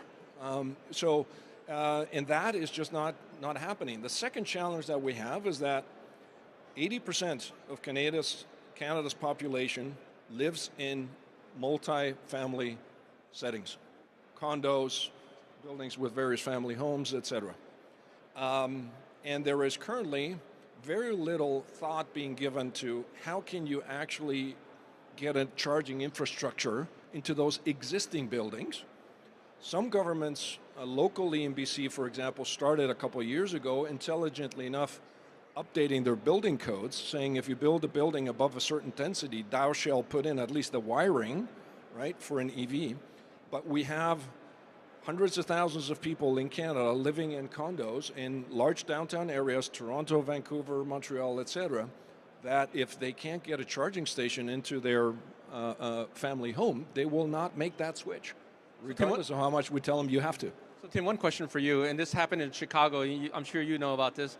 It got really cold in early January, and the lines at the Tesla to charge were impossible. They weren't taking the charge. Do the regulators in Canada understand that there's a degradation of the battery when you get minus 40? And how does that play for a consumer? Yeah, by the way, minus 40 is Celsius, okay? That's what we use over there. So, by the way, Chicago was minus 20 when they had all those problems. Just saying. And you ask whether, the regulators understand that. I'm not sure whether they do or not, but they just blatantly ignore it. I'm sorry to say there's no other way to say that. They're just blatantly ignoring the realities of the market. They have a populist a green agenda that they're following, especially our environmental minister, ex-Greenpeace activist, by the way, look it up. He got arrested climbing the CN Tower to unfurl a banner many years ago. So we have tried to explain as much as we can all of these topics, and by us I mean not just us, the representative dealers, but all the manufacturers as well, to make them understand that we have a different reality in our market. But so far, we have not succeeded in changing minds in the current government. However, we don't only engage with politicians currently in power, we also engage with the opposition parties. And the opposition party in Canada came up publicly a couple of weeks ago when the the Availability Act of EVs was announced, saying when we come into power, which it looks like they will, within hopefully the next 2 years, we're going to get rid of it. So kind of a wrap-up question on EVs. If you look at 2030 and 2035 in your respective markets, what's your guess of the penetration of EVs in those two time periods? James, I'll let you kick it off. Yeah, look, it's really difficult to know what that number is going to be, but my suspicion is that, you know, we tend to only look at the battery electric numbers.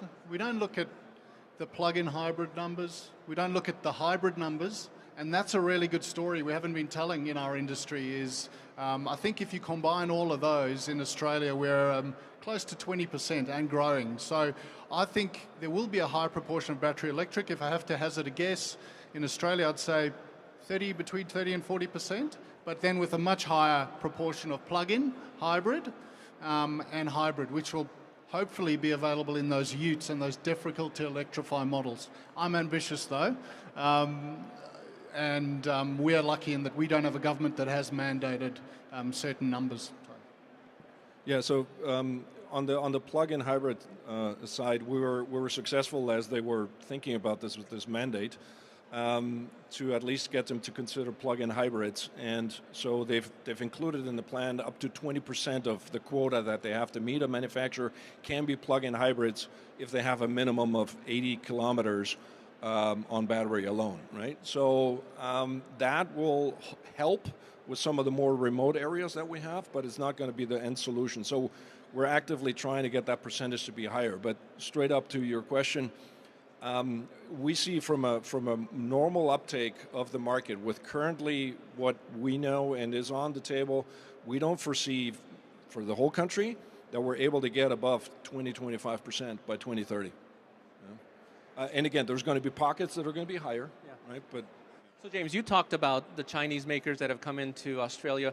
How many of them are selling just electric? And is it all the Chinese brands are all electric, or are they hodgepodge? No, I think the only electric-only Chinese brand is BYD, which is now the biggest EV manufacturer in the world. But you know, many of the others, MG, MG, who would have thought, Chinese brand, they're doing very well with their electric sales. Not a lot of people know that Volvo's now a Chinese-owned company. They've started to sell more EVs, we know that there are a number of those Chinese brands which are playing in the EV space are looking at entering Australia very soon. So look, I expect that if we were to curtail Chinese imports in the same way that they are in the US, we would really struggle to hit our EV targets. Yeah, so let's just clarify. Are we talking about Chinese-owned brands or vehicles produced in China, right? Let's go with Chinese brands that are owned. Okay, because, Volvo is fairly successful in Canada as well. GM sells Chinese vehicles. GM, Tesla. By the way, most of the Teslas coming into Canada are coming out of China, not out of the U.S. For the very simple reason, all of the production in the U.S. is destined for the U.S. due to the tie-in intelligently the U.S. government has done between EV policy and industrial policy, which our government has failed to do. So we have a lot of Teslas coming from China into Canada. What we do see from our side, we do estimate that within the next 2 years, we're going to see one, if not two, Chinese brands come into the marketplace. I think you just have to look down south from here, so not down south from us, but from here, to the Mexican market to see what's happening and what might be on the horizon. So a factoid for the audience. I've done a couple of presentations yesterday and today. Mexico is sitting with 20 Chinese brands right now. They're not all EV makers, but they are Chinese-based, they're Chinese-owned. And the good news, at least in Mexico, is that they're using dealers. All of them are using dealers. So that's a positive that they've looked at that. I think the fear for the two of us, North America, is when the Chinese come into Mexico and start building plants and exporting vehicles. So that's probably the next challenge that we'll see. That's a little far out, but we're going to see it. So do you have any comment on that? I mean, is that what's your theory of the case? Yeah, I think it's already starting to happen behind the scenes more than the public might realize. Looking at some of the tie-ins that some of the existing manufacturers have with some of the Chinese component manufacturers ramping up. So far, and to your point, it seems that most manufacturers are working with dealers in all the conversations we've had, including now, well, at least last week, it was still the case of VinFast up there. The advertising in Canada now announced that they're back to now working with dealers. They've flip-flopped a little bit the last couple of months. So at least from that perspective, it's a positive for dealers. But yeah, it is something that is definitely on the horizon. They are coming. Yeah, and same in Australia. The majority of the Chinese brands have no interest in agency. The exception, it's not an agency model, but BYD's formed an exclusive relationship with one retailer. But by and large, I think these are manufacturers interested and with significant volume ambitions, and they realize that the best way to satisfy those ambitions are through dealers. So you guys both said this kind of in your presentation, but if you had to tick off the top 3 things that you're going to be working on in 2024, what are they? What are the key issues on behalf of your dealer members that you'll be working on? You go, Tim, while I think. Yeah, so I think I mentioned it. Evolving business models. We are gearing up for battle, fight, war, call it what you will, with a few manufacturers on that end. And the middle one, EV, has been on our radar for the last 2 years, will remain this year as well. And right to repair, we're going to start addressing with our provincial associations throughout the year. And dealer council engagement, let's not forget about that always. Yeah, franchising will be number 1. We strive to have US-style protections. We've made major progress, but we've got a long way to go before we get what they have in the US. Second will be vehicle emissions.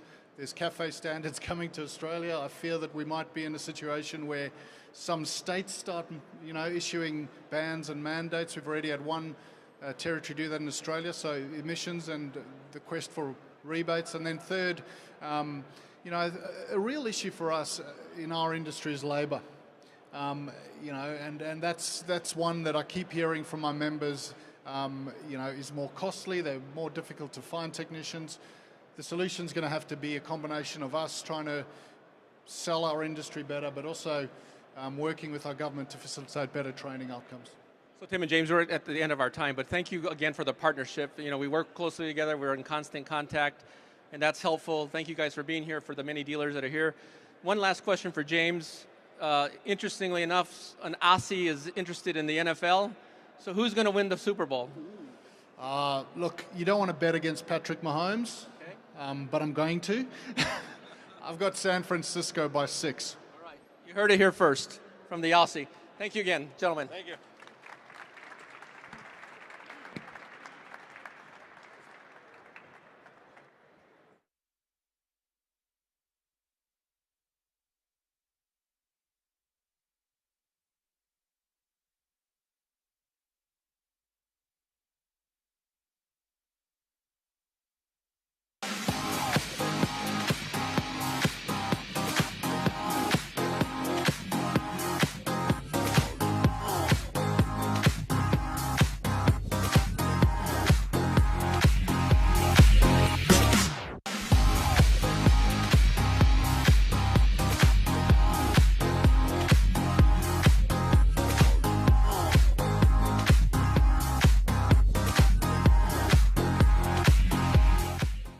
Hello, I'm Brian Wayne. And I'm Michelle Blakely. We're thrilled to extend a personal invitation to all of you to our NADA Live Stage presentation.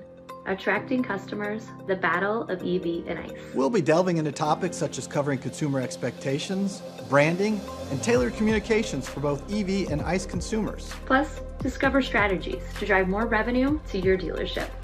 I promise you it's a session you won't want to miss. We hope to see you there.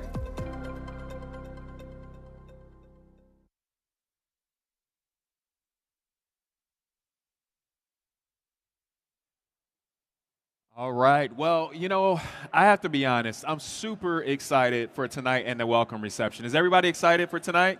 Yes, going to the Spear. I mean, the Spear is the newest, hottest thing in town, right? There's also, I don't know if you guys heard, there's also a new restaurant in town. It's called Karma. Now, the great thing about this restaurant is there's no menu. You get what you deserve. You guys will get that later. You like that one? Yeah. It's 18 years of being a dad. All right, so we're going to continue to have fun, and we're going to talk about dealer innovation, specifically from Ford Direct. So we're going to talk about Ford Direct driving dealer innovation. And to help lead that conversation, I'd like to welcome up Mike Gingell. So Mike, come on up. You're welcome.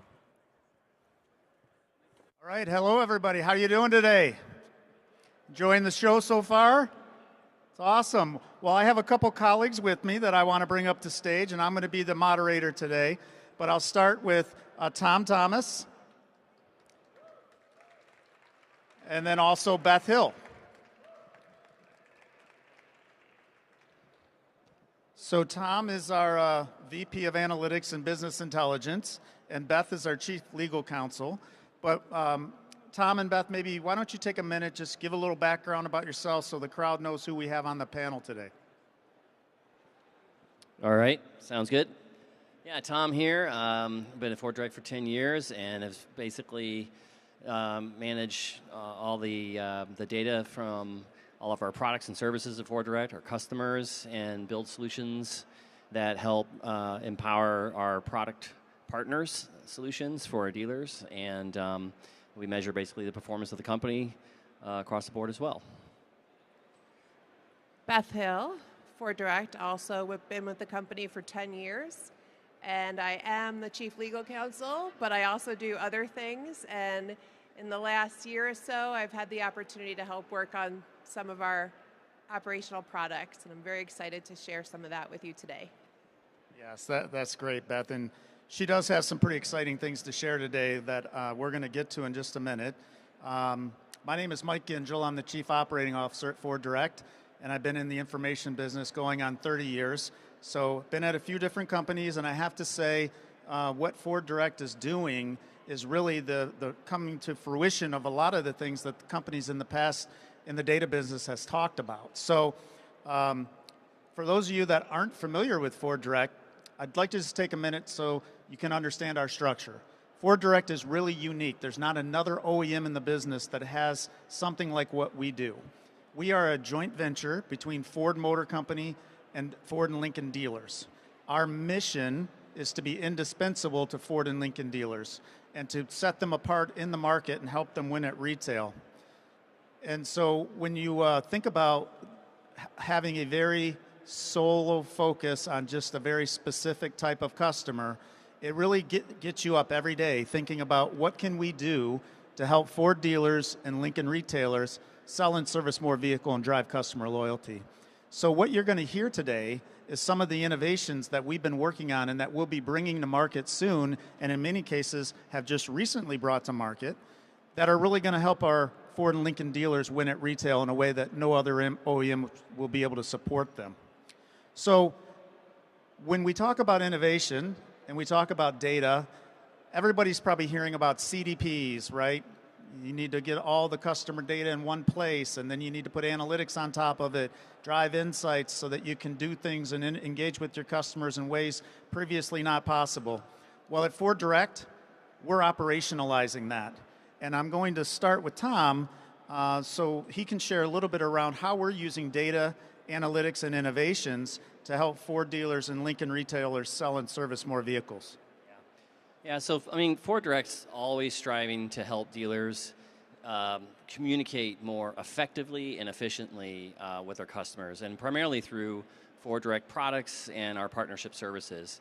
But in order to do that, we're really trying to solve a problem that the dealers have today, and that is having a more a better view and understanding of the customer journey from a shop, buy, and ownership standpoint.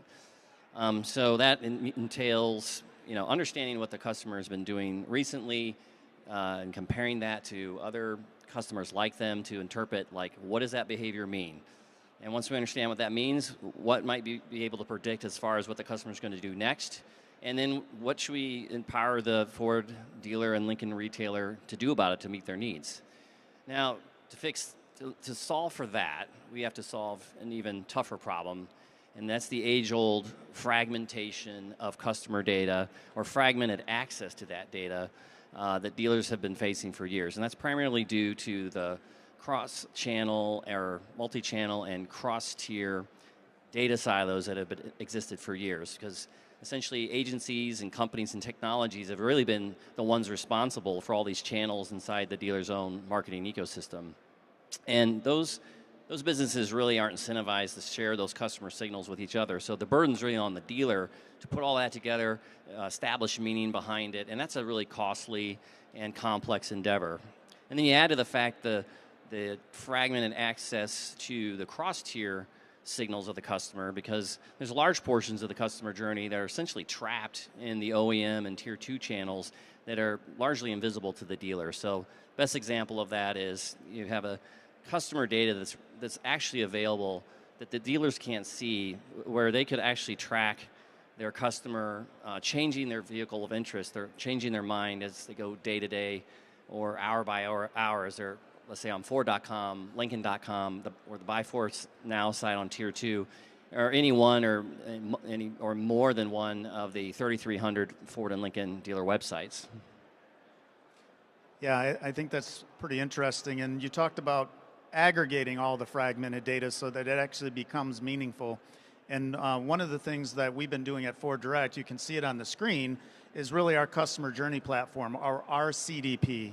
And Tom, why don't you talk a little bit about, I think it was in maybe the first part of 2020, there were a number of us that were working around a whiteboard, and we drew out this customer journey. Like, wouldn't it be cool if we could track Sally or John as they went to this website and they did this?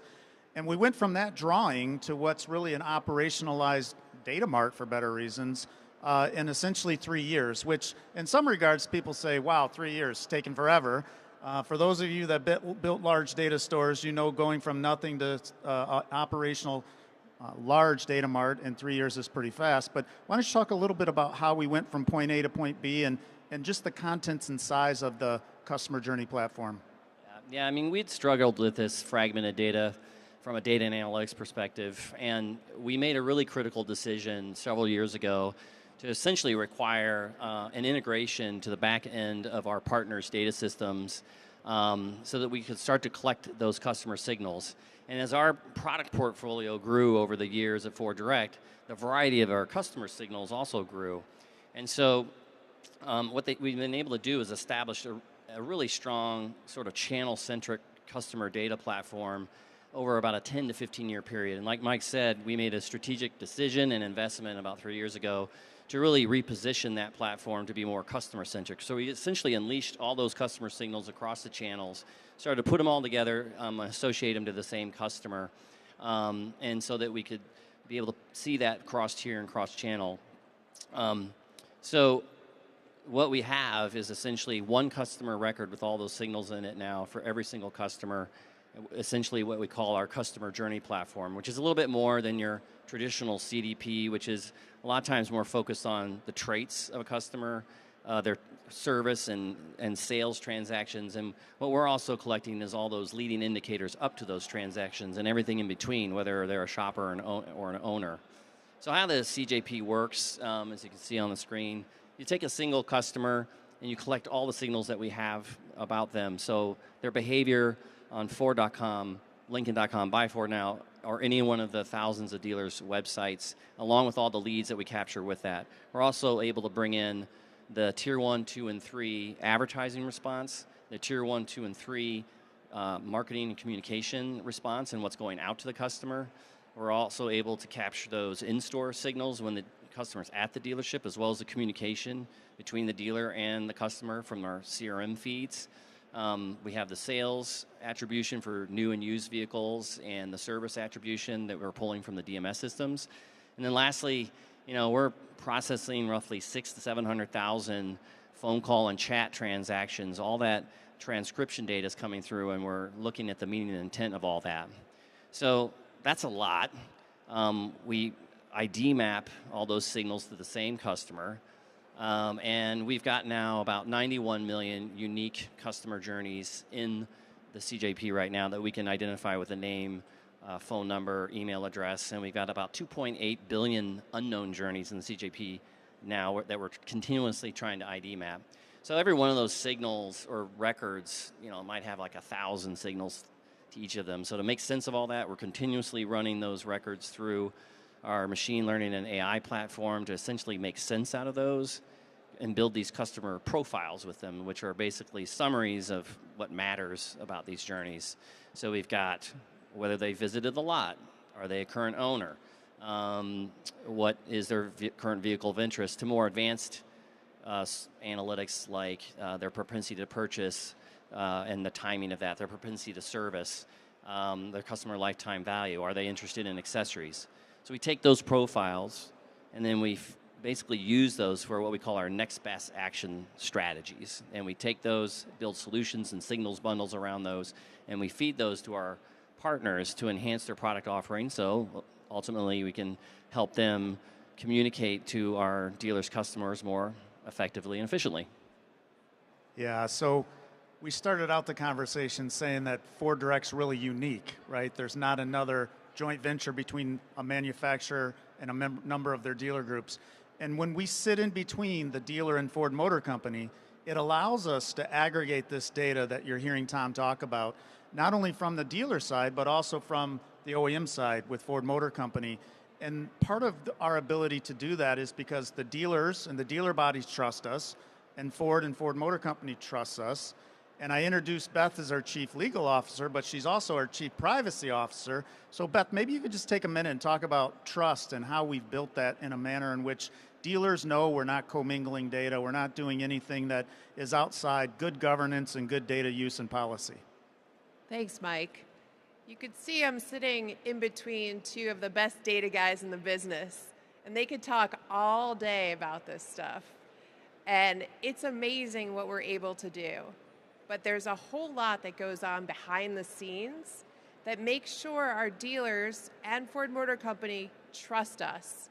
And everything that happens out front here with this data, with this very sensitive in some cases, or personal data, has a very strong foundation. Foundational elements in privacy, in cybersecurity, in data governance, in data ethics, that we have been building over a very, very long period, over 10 years. We've invested time, money, resources, people, process, technology to make sure we have all the foundational elements to do all of the cool things that Tom and Mike are talking about with data, but do it the right way.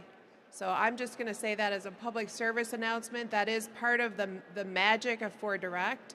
Our joint venture status, we're a joint venture that has lasted for 24 years between Ford Motor Company and the Ford and Lincoln dealers, and that gives us a charter to make sure that we're doing things the right way. So, yes, thank you. Super important. Thank you, Beth. So, Tom, let's talk about 2024, right? I know that we're all involved and we've been to different conferences, and I have to say, Brian Pash and his team, they've done a great job bringing up CDPs and how important they are for dealers to get all the data in one place. And then you hear a lot about artificial intelligence, AI, ranging from, ChatGPT to generative AI. Where do you see Ford Direct and our customer journey platform going in 2024? Well, I think before I answer that, I just want to talk a little bit about what it's actually doing now for dealers. And probably the best example of that is we're automatically building customized audiences out of the CJP and delivering those in an automated fashion to any one of our 6 agency partners on our Advantage advertising program today. And so those audiences happen to be performing very well against non-ForDirect audiences. So we're seeing 3.5 times the close rate for the leads that come from those, 1.8 times more sales per dealer, and about a 42% reduction in cost per lead. Now, when we think about going forward into the future in 2024, we're really starting to look at combining the power of the CJP with the advent of the generative AI or artificial intelligence that's out there that really can help put ForDirect into a position to innovate much faster than we would have thought of, let's say, a year ago. And so in 24, we're going to be launching and announcing ForDirect AI, which is a new suite of solutions that we're in development with certain partners that really uses the CJP data that we have and use that to train those large language models on the Gen AI space to create these new solutions. And they fall into a few different categories. One is, automated BDC capabilities, where the CJP is driving more accurate generative responses to those customers interested in sales and service when dealership personnel either aren't available or it is inefficient for them to do it themselves. Another category is more advanced business intelligence and analytics for the dealers that looks at those journeys across the tiers, across the channels, and is able to generate recommendations around media mix, what the next best approach is for those customers. And then lastly, we are in the process of developing a dealer co-pilot, which is essentially like a personal assistant, again, using the CJP and generative AI capabilities. And those personal assistants help those roles inside the dealership work through problems, challenges, identify opportunities based on like inventory status, sales and service activity, customer shopping activity, conversations between the customer and the dealership, and even conversations amongst the consumers themselves outside the dealership. So we're really excited because we think this puts us in a unique position again to really supercharge our partners' product offerings and being able to do that better than anybody else. The wide variety and volume of signals that we have in that cross-tier and cross-channel data. Do we have a question?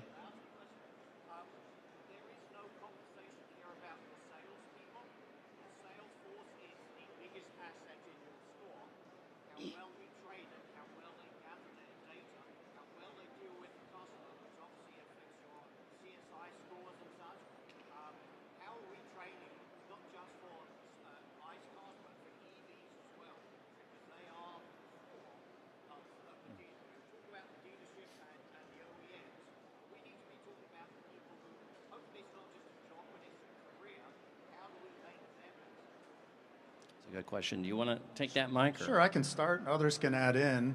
For those that didn't hear the question, it was really, what are you doing about the salespeople in the store, and how are you making sure that they remain one of the most important assets within a dealership? Because they are. And I guess my perspective is that what we're doing is we're building an enabling technology that's meant to complement those sales individuals, that's meant to give them more efficiency. And it's meant to really help them be more successful. And for instance, think about the day where we could provide salespeople, based on the leads that they might have in their morning ups, we could provide intelligence to say, hey, for Beth, right, we know that the last vehicle she was really looking at was a red Ford Bronco, and we know that she's been looking at these types of accessories, and we know that if you do X, Y, and Z, you might be 90% more likely to close the deal with her. And it's starting to really arm those salespeople to be more effective for themselves and for the store. Now, it also means that when you think about in-store behaviors and processes and the way things work today, those are probably going to have to change. And so it's going to take a little bit of complementing what happens today and making the salespeople more effective, and also being open-minded to say what processes, what procedures, what actions are we taking in the store today that we can change and do differently because we're now more enabled by this data. Yeah, and yeah, and I would say, in speaking to the co-pilots, as the dealership processes and the amount of information that salespeople have to understand and deal with. It's all about taking those dashboard solutions, or it's the Copilot solution, and trying to simplify that for them and distill it down to just an answer that they need at the time that they need it, right? And being able to combine that with whatever the topic is that they're trying to work through. Is it an inventory management situation? Is it service related? Is it sales related? So all those different pieces of information from something like the CJP, along with something that can describe to the role inside the dealership to suggest to them what they should do next, is ultimately what we're trying to get to. Yeah, great question. Super important piece of the puzzle. So, so with that, Tom, what would you want to leave people with? Those that are watching and been listening to your conversation about data and CJP, what are the key nuggets that you want them to walk away with? I think for dealers, just to realize that we can provide a single view of the customer journey across channels and still enable choice for the dealers across multiple channel partners for their marketing and advertising needs. For partners, essentially allowing them to leverage what we feel is an unprecedented variety of signals to enhance their product offerings and to be able to launch those more economically through a single integration versus multiple for multi-channel and cross-tier customer data. Thank you. So when you listen around the CJP and the things that Tom's talked about, at least in my time in the industry, it's pretty innovative stuff. It's pretty cool. It has a lot of potential. And that's not all that we're doing at Ford Direct that is pretty cool and has a lot of potential. Beth's been leading an effort that we call The Shop. And Beth, maybe take a couple minutes and let's share what you're doing and share what it means to Ford and Lincoln dealers. And I know it's only been a couple weeks, so it's relatively new, but you're making a lot of progress. Absolutely. Thanks, Mike. So Ford Direct, our mission, as Mike said earlier, is to be indispensable to dealers. And we feel really, really grateful that that's the mission that we have, because we do that and it's infused in everything we offer to dealers. So we have not just this cool data platform that's doing new and innovative things with the latest technology to help dealers, but also an amazing product portfolio that's built up over time to help dealers do a lot of things, and Mike will share a little more about that, but everything from websites to social media to digital advertising, everything to help them with their presence and to build that loyalty for the dealership. But we noticed over time that there was a little bit of a gap, and we started to sit around as a team and think about what are some other ways that we could help dealers with their process, with their technology, with their ways of operating when they're selling cars and trucks. And we came up with this idea that is actually not a new and novel idea. It's a marketplace. It's a preferred vendor program. You've all seen it with AAA or USAA or Costco. We said, what if we did this for our Ford and Lincoln dealers? And what if we curated some of the best vendors and some new vendors and vendors that are out there on this very floor, many of them. There's so many for dealers to sift through. How do you figure out who are the best vendors? What are the things that you need? And one thing that Ford Direct has always done throughout the years is kind of vet the market, see who's out there, apply our processes to see which vendors help dealers with either cost savings, process efficiencies, and ways of operating that make their customers happy. So we created what I'm calling Etsy for dealers, that we've all started using that terminology. And that was my goal, because while I've never actually sold a vehicle, I am an expert online shopper. So we talked to a lot of different dealers who said, yeah, this could be a good idea if you had a place where we could go and see what are the offerings in there. There's not a lot of dealer-focused platforms out there with different offerings. So we created the shop. It launched on January 16th.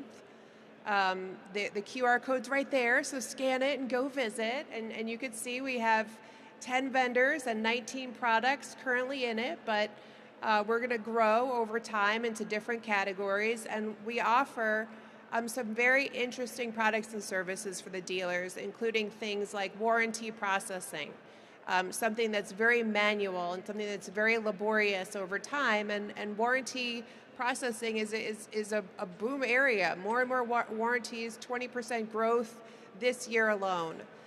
Compliance and cybersecurity. We have a couple of companies. One is Comply Auto. I know many people know about Comply Auto, but they offer some technology to help dealers with the very many challenging regulations that all of the dealers are required to comply with. So they have some different products in cybersecurity. They have different products with OSHA, an on-demand OSHA platform.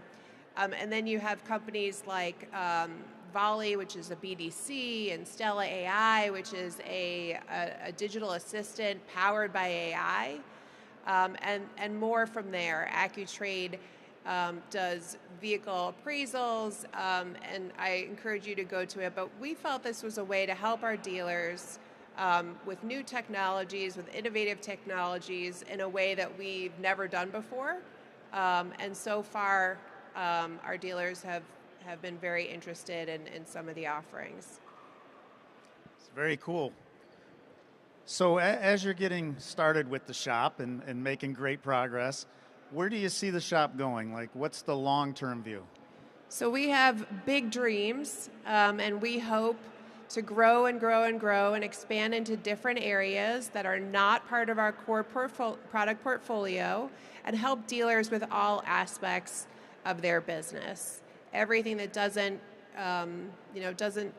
touch on the areas that we do today, help dealers with everything from everything from all different IT needs, different process efficiencies, ways for them to save money. And as we've gone around kind of on a listening tour to talk to dealers throughout the country, they even said, well, can you help us with our, some of our TV advertising, or security on the lots. Auto News just had an article that said, the thieves are coming to dealership lots. So maybe there's some, security company that could help secure the dealership.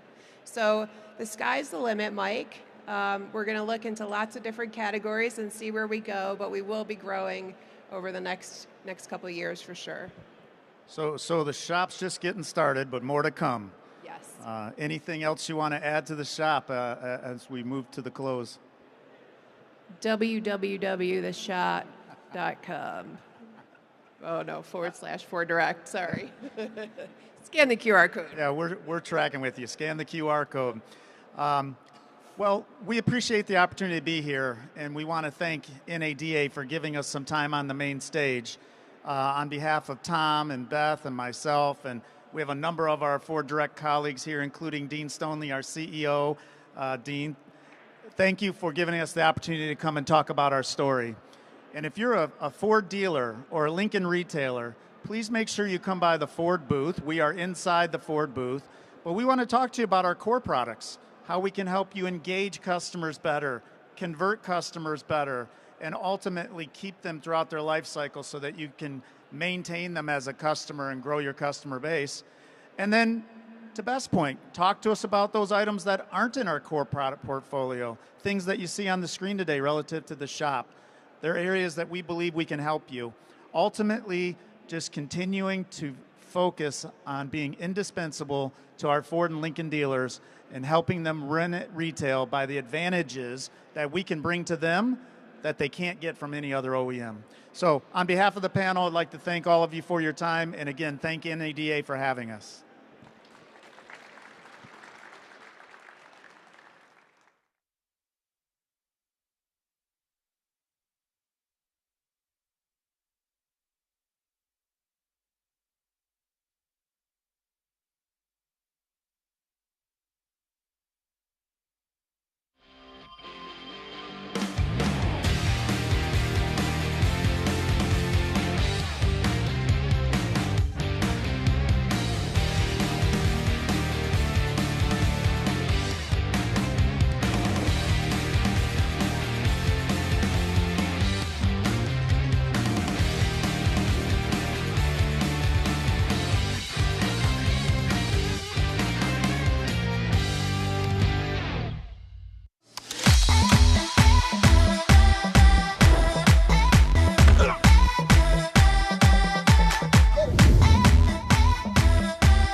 right, some fantastic information there being delivered.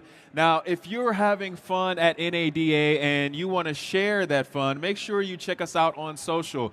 Make sure you're following the NADA page on social media and utilizing our hashtags, which are NADA Show and Driving the Future. So again, hashtag NADA Show and hashtag Driving the Future. Make sure you're utilizing those hashtags and checking them out. You'll find some pretty cool content about some things that are going on in and around NADA this weekend. Okay, so we're going to continue forward, and next up, we're going to take a look at the economic forecast of NADA. And so to help us do that, I would like to welcome up Patrick Manzi, who is the NADA Chief Economist. Hello. Wait. They forgot the rules to the living room. They've been sitting here and they forgot the rules. What are the rules of the living room? When someone comes up, we give them a there they go. Now they got it. Thank you. Thank you. All right. Well, hello, everybody. Good to see you. Good to be back in Vegas. Today, we're just going to go through what happened last year in the light vehicle market and our outlook for 2024. So let's start with taking a look at the monthly SAR. We actually saw the SAR up year over year for 16 straight months. So sales increased as inventory availability improved throughout the year. We did see a few hiccups around when the UAW was on strike, but in general, sales were great throughout most of the year. And a lot of the growth came from fleet deliveries. So fleet sales in the first half of the year averaged between 18 and 20%.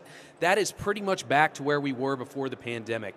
In any given year, fleet sales are about 18 to 20%. We saw a dip again around the UAW strikes as some of the OEMs built for the retail customer in anticipation of the strike. But you can see by the end of the year, we're back to 18%. This is good news because I'm tired of driving around in those old rental cars. I'm sure you are too. And finally, those rental cars are going to be able to rental fleets are going to be able to turn over their cars. Now, here is how the pie was divvied up among the various OEMs. GM took the crown. Once again, not Toyota. Toyota only got it in 21. Other notable things, Tesla's about 4% of the market now. Hyundai came in and I believe displaced Stellantis. And Hyundai includes Kia, Hyundai, and Genesis there. And then when you take a look at the top sellers, a few notable things here too. RAV4 displaced the Ram pickup. Ram pickup has been number 3 as long as I've been doing this, and the best-selling crossover in the country finally was able to bump them down a peg. Additionally, the Model Y came in number 5, so that does show you that there are buyers out there for BEVs. Whether or not that's going to be 62% like the government wants it to be in 2030, that's another discussion. But still, the other notable thing I would note on here is one sedan on the whole top 10 list, the Camry. And I mention that because we're now pretty much an 80-20 light truck to car market. It's the first time light trucks have represented 80% of all new vehicle sales. And this is probably where we're going to be going forward. There are still going to be car buyers out there.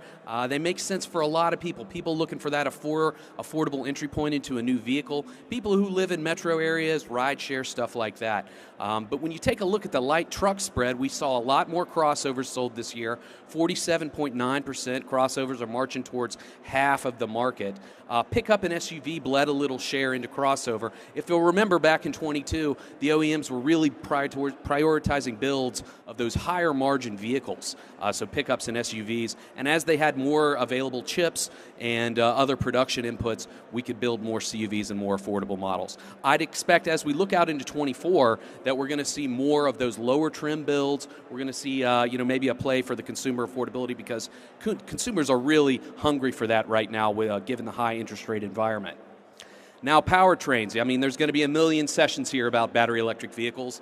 Battery electric vehicles last year represented 7.2%, and all of these alternative fuel powertrains continue to chip away at the ICE vehicle market share.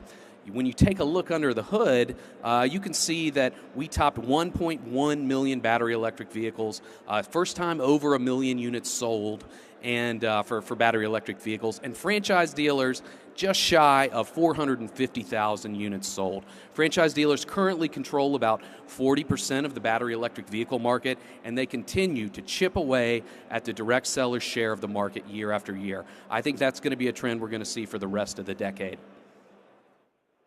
Here are some of the new BEVs coming out. I'm really excited to see how some of these products play with consumers. We've got a couple entrants in mass market crossover. Remember, that's almost 50% of the market. So this will be a great test to see if consumers are really ready to buy these things.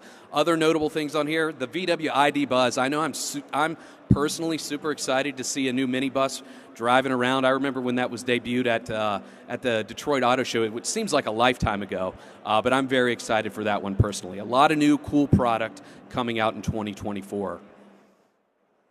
Now, inventory. This has just really been the story of the past few years, and it looks like we're finally starting to turn the corner here. 2.3 million vehicles on the ground and in transit at the end of 2023. So, I do think we're going to see inventory growth throughout 2024. We could get up anywhere 2.7, 2.8 million units, I think, by the end of the year if we continue to see this progress. And, we're talking about inventory, but the picture is different depending on which OEM you look at and in which segments you look at. So, we're 42 days supply out there for light vehicles. Those to the left, they're below average. They probably, you'll notice a lot of them are made up of some of the import brands, and to the right you see a lot of the domestic brands over there. You can probably make your own conclusions by looking at this, but one thing I'll say is you're likely going to see more incentive spend from those brands on the right, and we certainly do expect that incentives are going to continue to increase as inventory builds throughout 2024. Now, when we take a look at this by segment, you can ignore that large car. That's probably just a bit of a mathematical anomaly, 251 days supply. Not really that many large car buyers, but a lot of large cars out there. We'll probably see those end up in the rental fleets, I'd bet. But small car, CUV, both below the average of 42 days. Small cars are in high demand. We're not seeing a lot of incentive spend on that because, again, those consumers are hungry for affordability. There's a lot of demand for those small car products, and so the OEMs really don't have to discount them very much. Pickups, though, 59 days supply, so well above the industry average, probably returning towards an incentive spend level that looks a lot like it did back in 2019. Now, we're not there just yet, but I would expect we're going to see incentives continue to be high in that segment specifically. Just want to give a shout out to Cox Automotive for putting out this excellent data on EV day supply. We use it a lot when we go around and talk. We use it in our advocacy purposes. And one of the things we're hearing from our dealers is that EVs are sitting on dealer lots longer. They're taking longer time to turn. They're in general a little more expensive than their ICE counterparts. And it was an easy sell when interest rates were very low, but now when you have these higher interest rates out there, it's a little harder sell. So I just want to point out the divergence here. So we'll see how this trend continues, especially, as I mentioned, with those new entrants in the mass market crossover segment. But it is certainly something to think about. And I know I did just say 42 days supply, and this says 69. The only difference here is Cox uses a slightly different calculation than Wards to get their day supply metric. The takeaway here is the divergence in days supply here between EVs and ICE and hybrids. Now, transaction prices. This is data through November, but I do think that the year-end data is going to look very similar to this. Only about a $700 transaction price increase. Again, we saw rising incentives here. We did see some more discounting, fewer vehicles being sold over sticker. So coming in just under $47,000. And prices did fall throughout the year. They started well above $47,000 back earlier in the year and continued to fall as inventory improved and incentives grew. Same thing for the used vehicle side. We actually saw prices decline a little bit for the average vehicle sold at franchise dealerships. Now, one of the things that was driving that price decline, again, more new vehicle availability is really the biggest thing that led to that. So consumers' trade-in equities are also down when they come into the store to buy one of those new vehicles. I'm going to speak a little bit more on the used vehicle market here in just a few slides, but my main takeaway is, though, even though prices have come down, values have come down, I really do not expect that the bottom is going to fall out of this market at all.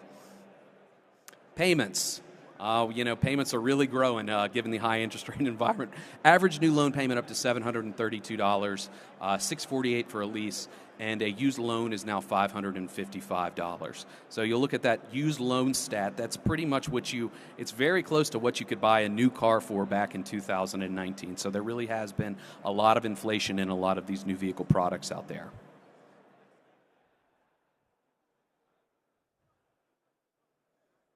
All right, well, I think my clicker has died. So we'll move on to interest rates. So interest rates for the average new vehicle out there, just shy of 7%. Interest rates have grown throughout most of the year, and I think you're going to see this high interest rate environment continue throughout the year. Now, Chairman Powell, oh, there it goes. It did turn for me. Chairman Powell did pour cold water on a March cut yesterday, but I think we might start to see cuts in May, maybe even June.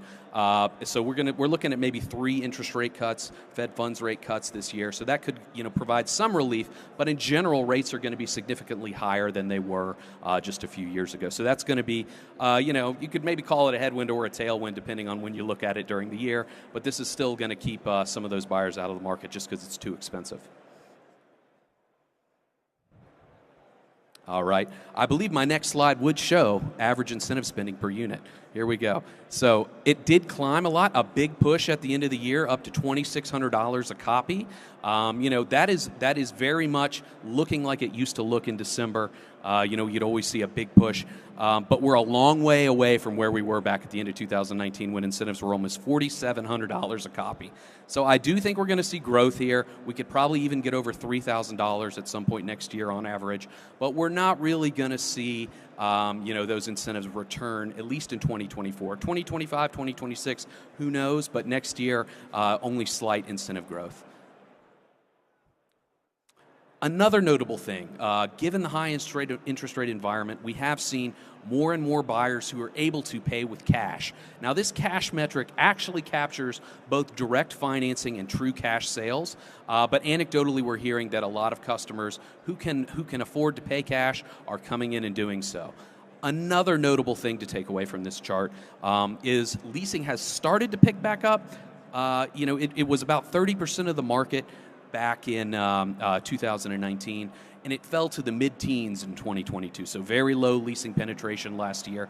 It has started to come back up, but what has been picking it up really, if you look under the hood, when you look at non-BEV products, they're still pretty low, 20%, not a lot of change. When you look at the battery electric vehicle products, we are seeing a significant jump up in leasing penetration. Mainly this is because the leasing companies can take advantage of the $7,500 tax credit, regardless of the battery requirements or the manufacturing requirements that typically would be put on a person who wanted to buy the car outright. So they're able to pass that $7,500 on to the consumer in the form of a lower lease payment.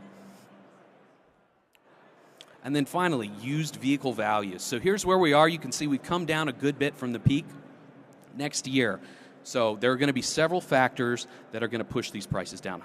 Mainly, more inventory, more new vehicle availability. That's going to be the biggest thing pushing these prices down. However, if you remember, we undersold the new vehicle market, probably 7-8 million cars over the past 3 years. So those are cars that just aren't going to come back.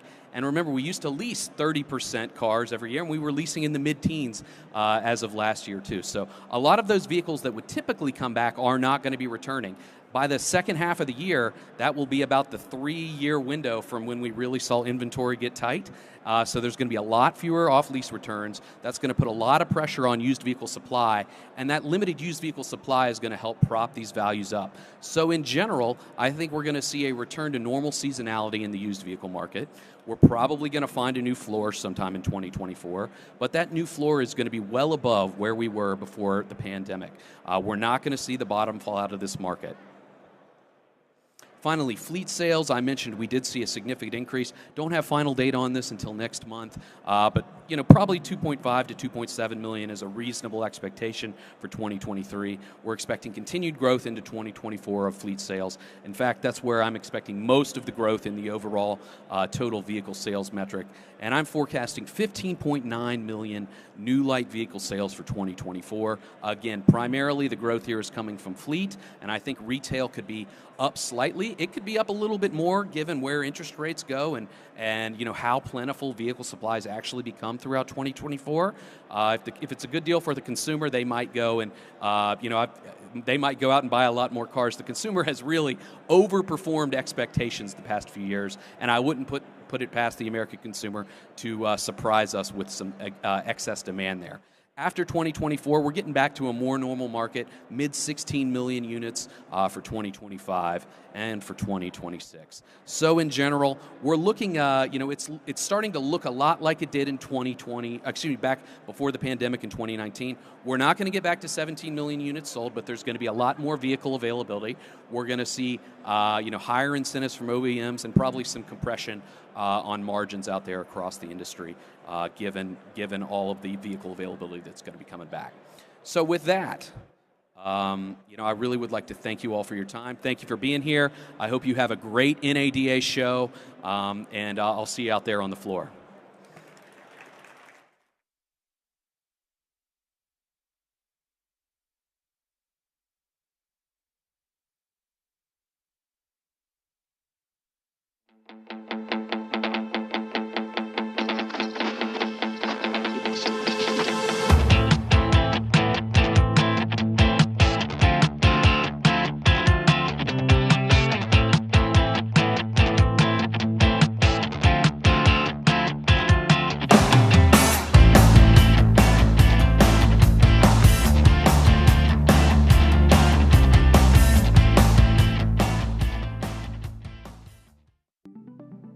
My name is Colin Morikawa. Billy Horschel. Alban Valenzuela. Sahith Thigala. As Zurich Golf Ambassadors, we put the focus on achieving a better tomorrow, both on and off the course.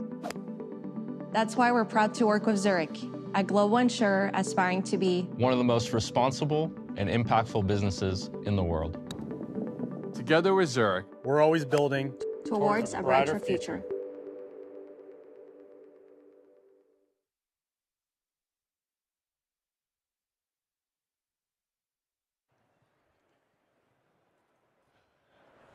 All right, pulse check. How's everyone doing? Everybody having a great time?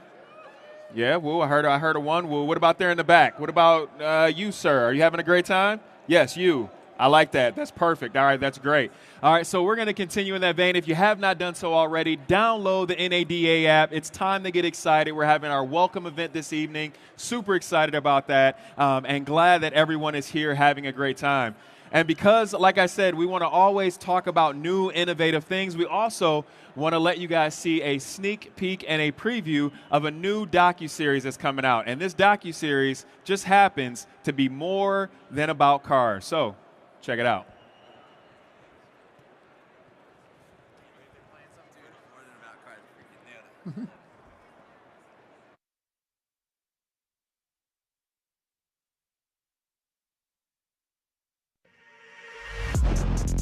There is a secret hiding in plain sight in car dealerships all across the country. We've known this truth for years, and we think it's time you know too. I'm Paul J. Daly, and I've been an automotive entrepreneur and creator for over 20 years. And I'm Kyle Mountsier, and have held just about every position at a car dealership. Join us as we travel the nation to share inspiring, real-life stories of people that work in dealerships every day. We'll go behind the scenes to talk to frontline workers and bring you the truth about the largest retail industry in the country. This is More Than Cars. All right, everybody. Hey, I see you in the back. Clap. Listen back there. Come on, Let's go. There's something about this industry that gets people excited who really know about the industry. It's one of the reasons we wanted to make this docuseries, because it's absolute tragedy that people don't understand the heart and the leadership and the connection that happens in dealerships across the country every day. So that's a little taste. We're going to have a lot of fun stuff for you packed in the next 15 minutes. Yeah, we knew when starting this series that it was really going to be the calling card for the real heart of this industry. And so we want to go around all over the country telling stories about the dealerships, how they care for their employees, care for their customers, are changing the game in automotive, because we believe that the automotive industry historically has honestly done a bad job with its own PR. And so this is really not just our thing, it's actually our gift to you. More Than Cars is not about us, it's not about a SOTU or Automotive State of the Union, it's about the automotive industry and what it impacts in our communities every single day. We have a big goal of moving this to a mass media distribution, and that's going to take everyone included in here. But we wanted to give you a little sneak peek into a few of the episodes that we're going to be releasing. Coming, we'll give you some more information about where to find this, but I think the first thing we're going to do is show you a sneak peek of the story for episode 4 that we'll be releasing in March. The hero of this story is Mohawk Chevrolet, and one of the primary characters we'll be bringing on afterwards, the dealer principal and general manager, Andy Guelcher. He is also the chairman of the GM Dealer Council, so just a lot of impact in our industry, and they do an incredible work in their city. Anything else before we show that? I want to ask, how many people who are here can hear me think that, oh, thank you, because they can hear us way in the back. How many people believe that there is so much goodness locked up in the auto industry that the general public just doesn't know? Show of hands. That's right. Right? Or you can make some noise. Right? How many people get to interact with the general public every day? Right? A lot of dealers, managers, frontline workers. And so we are just trying to provide a way that we can show the rest of the world those things. So we were talking about a lot of vendors, industry partners right now, telling everybody what it is we've been working on, right? That's what NADA show is. We get to learn all this great technology. When people ask us, what have we been working on? We're like, look in a mirror. We're working on building all of you, right? That's our heart, that's our mission. So let's roll the trailer to episode 4, and then we'll bring Andy up. Hold up, I'm trying to see something. Still in my own lane, they did not see me coming. If you know, you know, you know, it don't get much better than this. Just like your laundry, wait till you get a load of this. One of the things that we like to tell people here is we stole a great quote from Jack Welch, is that we can't promise you lifetime employment, but we can promise you lifetime employability. So our job as leaders is to make them their favorite version of themselves. Watch me do my thing. Watch me do my thing. Are you ready for this? I wanted to go back so bad. I remember I told him, I was like, I'll be a salesperson. I'll do whatever. Like, I'll clean the floors. Like, just let me come back. And yeah, let me in there. And he wouldn't. And, you know, I was mad at him for a time. And said, hey, you know, I'd like to come back. And I told her 1 year. You can call me in a year. I think you need to be out there and see what it's like. And he said, you know, whatever role you're in, just star in it. And that stuck with me for a long time, enough that I still give that advice out today. To the day she called me in a year, and has been the best thing that has ever happened to me in this organization, is having her in that spot. All right, they're about to fire this thing up. You can't even drive this thing on the street.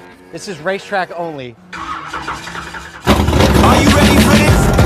Watch me do my thing. Watch me do my thing. Are you ready for this?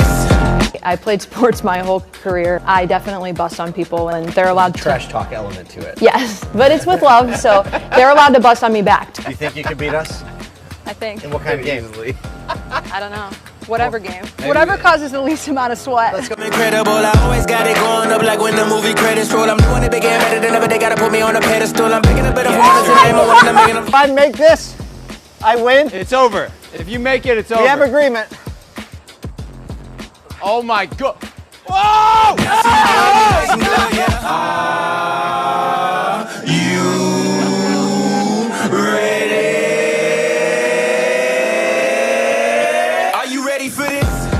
I feel that there's beauty in struggle.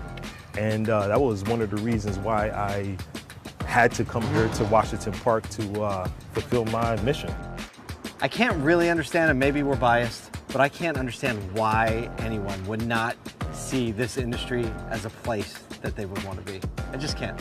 And for the dealerships that do business like this, why everybody wouldn't absolutely love buying a car. Well, that's why everybody should know about it. There you go. I'm hungry. Let's get a cheeseburger. Let's get a cheeseburger. Doing something next level, I'm incredible. I always got it going up like when the movie credits roll. I'm doing it big and better than ever. They gotta put me on a pedestal. I'm backing up better from 1 to 10. I am a 1 in a million. I'm telling the truth. That's just what I do. I'm getting to it. Yeah. The best looking dealer in the room. Andy Guelcher. Look at these pecs. Wow. This man can throw a serious baseball. Wow. So one of the fun things about the show is that we try to find what's really unique in every store, because stores are so different And one of the unique things about your store is that you were almost a major league pitcher, so we had to get you out to the diamond in the morning to ruin your sneakers. Yeah, thanks for that, by the way. Not the funnest part of my day, but it's still a lot of fun.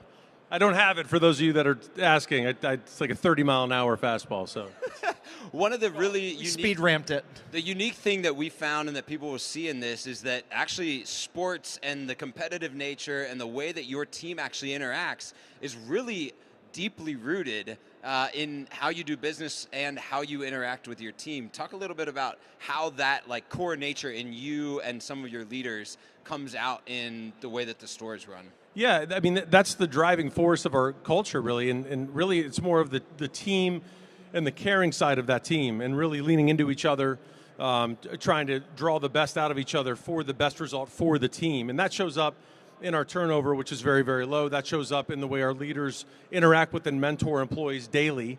And it's really, that is absolutely the core of our culture, and we take that very seriously. All right, so listen, there were some, in the episode, there's some tough love, right? There's some instances, and when we release the episode, you'll see all of it. How do you lead people in a way when they're not fitting in with the culture or they're not aligned with the culture? What is your approach to kind of correcting that and bringing people back into the fold? I think it's pretty unique. So we traditionally ask people to go and interview and see what's around and see what else is out there and what other opportunities might. So you say go other places and interview. Yeah, go. It's all good. We still love you. We're not going to be mad. We're not going to stump our feet.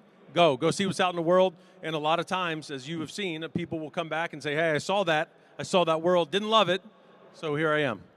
Specifically, when we came to you and said, hey, we think that Mohawk Chevy could be a great place for us to shoot More Than Cars, there was a little bit of hesitation, right? On like, oh, I don't know if we want to really like be on a pedestal, but we said, no, we need to share what's going on there. What really turned the tide and made you a believer in what this series and what this movement can do for this industry and not just Mohawk Chevy? Yeah, it's really what turned it for me was when you guys were like, hey, we're going to show what this could become and what this industry could become and how we could interact with each other and really not this nasty competitive nature that we've traditionally had, but this caring, embracing, culture-building nature that we can have and do have, and that so many stores have now, and that really changes the way we do business, not just from a day-to-day basis, but from a financial statement basis. Right, it makes good business sense. It does, and it gets a lot easier when people care about each other, I can tell you that for sure. You know, that's a common theme that we've seen as we've talked to people about doing the show at their stores.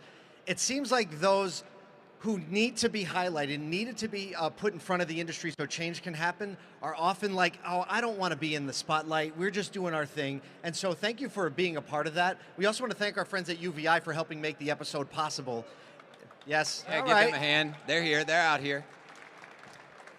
All right, so you have leaned a lot in. How much time do we have left, Nathan, before we got to go? 20 seconds. 20 seconds. I'm not going to ask that question. That'll take me 20 seconds to answer it. What is your hope for 2024? In customer experience and like your team facing forward? Give us like the 15-second hope that at the end of 2024, you'll be like, this is what we did. That we can continue our mission to really fulfill the customer experience as we see it, which is a caring relationship building, a real relationship building experience. And that CRM, that relationship management is a real word, not just a buzzword. And we take that very seriously. And for us to continue to take that seriously and get better at it every day, that's my hope. Awesome. Well, we have 2 episodes coming out. Andy's episode with Mohawk Chevy will be coming out in March. If you want to, pull out your phones right now. You can pull out your phones real quick just so you can get the updates on this when it's coming. You can go to morethancars.com. It's morethancars.com, and you can sign up, receive our daily updates on when this is coming, what's going on in the auto industry. You can watch all of these episodes that are currently out at morethancars.tv. So morethancars.com or morethancars.tv, you can go to both and find everything about what we're doing here at More Than Cars and Automotive State of the Union. But we have 2 more things that we want to do. The first one is show you a sneak peek into episode 3, which we'll be releasing in 2 weeks. And then don't leave, because we got to get, this is all about community. We got to get a selfie with y'all. So as soon as this is over, everybody's just going to cram the stage and we're going to get a massive selfie. Y'all good with that? Yeah? All right. Hit episode 3 trailer now. We're here at the annual West Her Employee Appreciation event, and from what I can tell, they appreciate their employees a lot. Yeah, I was born to be the greatest. Yeah, I was born to be your favorite. Look, Ma, I'm on the billboard, I made it. That's what I dream every day, so I say it. Over 70% of their 3,000 employees are here with families and guests, meaning there's a total of over 8,000 people that showed up today. You try to knock me down, you try to take my crown, but look at me now. Yeah, look at me now. That day for me is like Christmas. It's the only time all year I get to see everybody together, and I realize how many lives are depending on this company being successful. Joyous day. It's a day that they can get in their cars and go home and say there's no reason Western did this other than for us. Hey, you cannot stop me, you cannot stop me. Go. It's like, you know, when they say a career, choose you instead of you choose the career. That's exactly how it happened for me. Well, I come from a country where it was always war. That really kind of gave me the base of where the empathy comes from. I don't want to say I feel sorry for people, I just feel with people. Again, something you cannot teach, it just comes from the heart. Anything is possible, if you don't know it, got to go. I'm about to blow, I'm about to start the show. Why do you have this outlook on life? I shouldn't look down on life, because if you look down on life, you settle. You can't settle for anything. You gotta look up. You gotta be positive about everything. This is a great place. They're like family to me. This is my other family.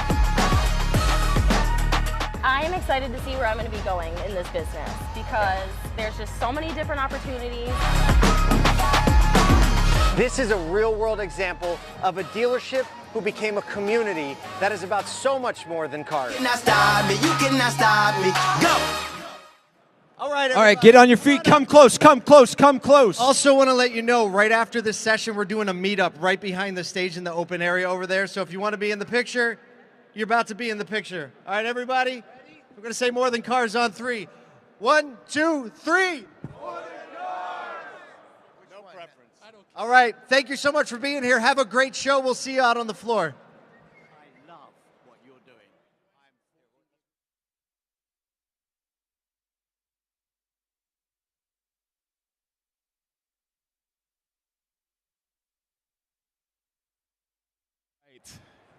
I think that's absolutely true. Our industry is more than cars. So great presentation, great, very excited about that docuseries. And again, make sure if you took a picture or shared any of that, make sure you use the hashtags NADA Show and Driving the Future. So make sure you continue to stay connected on those socials. So we're going to continue to move forward. And next up, we're going to talk to Electrify Q. And so to join me in that conversation, I'd like to welcome up Jeff Asos, who is the chairman of Regulatory Affairs Committee with NADA, and Larry Goldenhirsch, who is the president and the Center for Sustainable Energy. So gentlemen, come on up. Feel free to grab a seat there wherever you're comfortable. You're welcome. You brought a Diet Coke or Diet Pepsi and didn't bring me one? They didn't. What happened? I didn't bring you a hat either. Oh, geez, tough. All right, gentlemen. So first, let's start off by introducing yourselves, telling everyone a little bit about your roles, and then we'll get into a little bit more specific questions. All right? Okay, I'll start. So I'm the dealer, Mercedes-Benz in New London, Connecticut. I'm a first generation. I'm also the NADA director for the state of Connecticut. And I'm also on the executive board of the State Dealer Association and co-legislative chair. And as you mentioned, I'm the chairman of our Regulatory Affairs Department in NADA. Nice. Larry Goldenhirsch. I'm the president of the Center for Sustainable Energy. We manage $5 billion of large-scale market transformation incentive programs across 12 states, including over $1 billion of incentive programs across 10 states to incentivize people to purchase electric vehicles. So we're very involved with the dealers, Jeff and others, and with our clients who are regulators who are funding these programs to drive the adoption of electric vehicles. So, Jeff, we'll start with you because from what I heard, your team had the opportunity to kind of have a sneak peek at the course and some of the information that's being shared. So tell us and give us an idea of what you thought, what are some things that you're excited about, and really how you feel about it so far. Sure. So just to walk back in time, a couple of years ago, I was championing the need for this type of training. And I was very excited when NADA asked me to connect with Larry and offer the training to my staff. I initially rolled it out to the customer-facing staff and then to everybody. And the thing with this training is it's brand agnostic. So when we do training with our manufacturer, typically they come to our store, online training, and it's very brand specific. Even to the extent that we send them to the factory where cars are assembled along with the batteries, and that's great. However, when clients come in with vehicles that are not our brand, it's very, very important for the staff to understand the technology that's in the competition.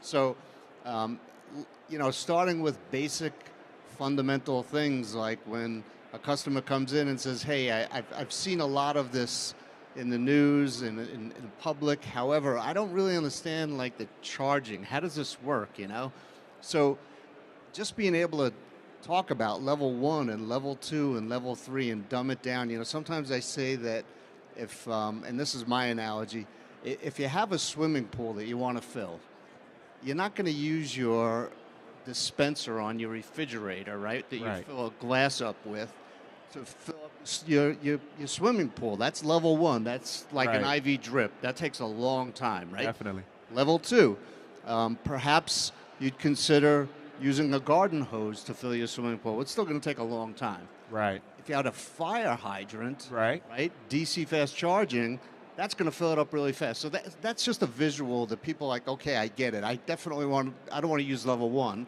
I want to use level 2. Unfortunately, they can't have level 3. That's commercial, not yet anyway.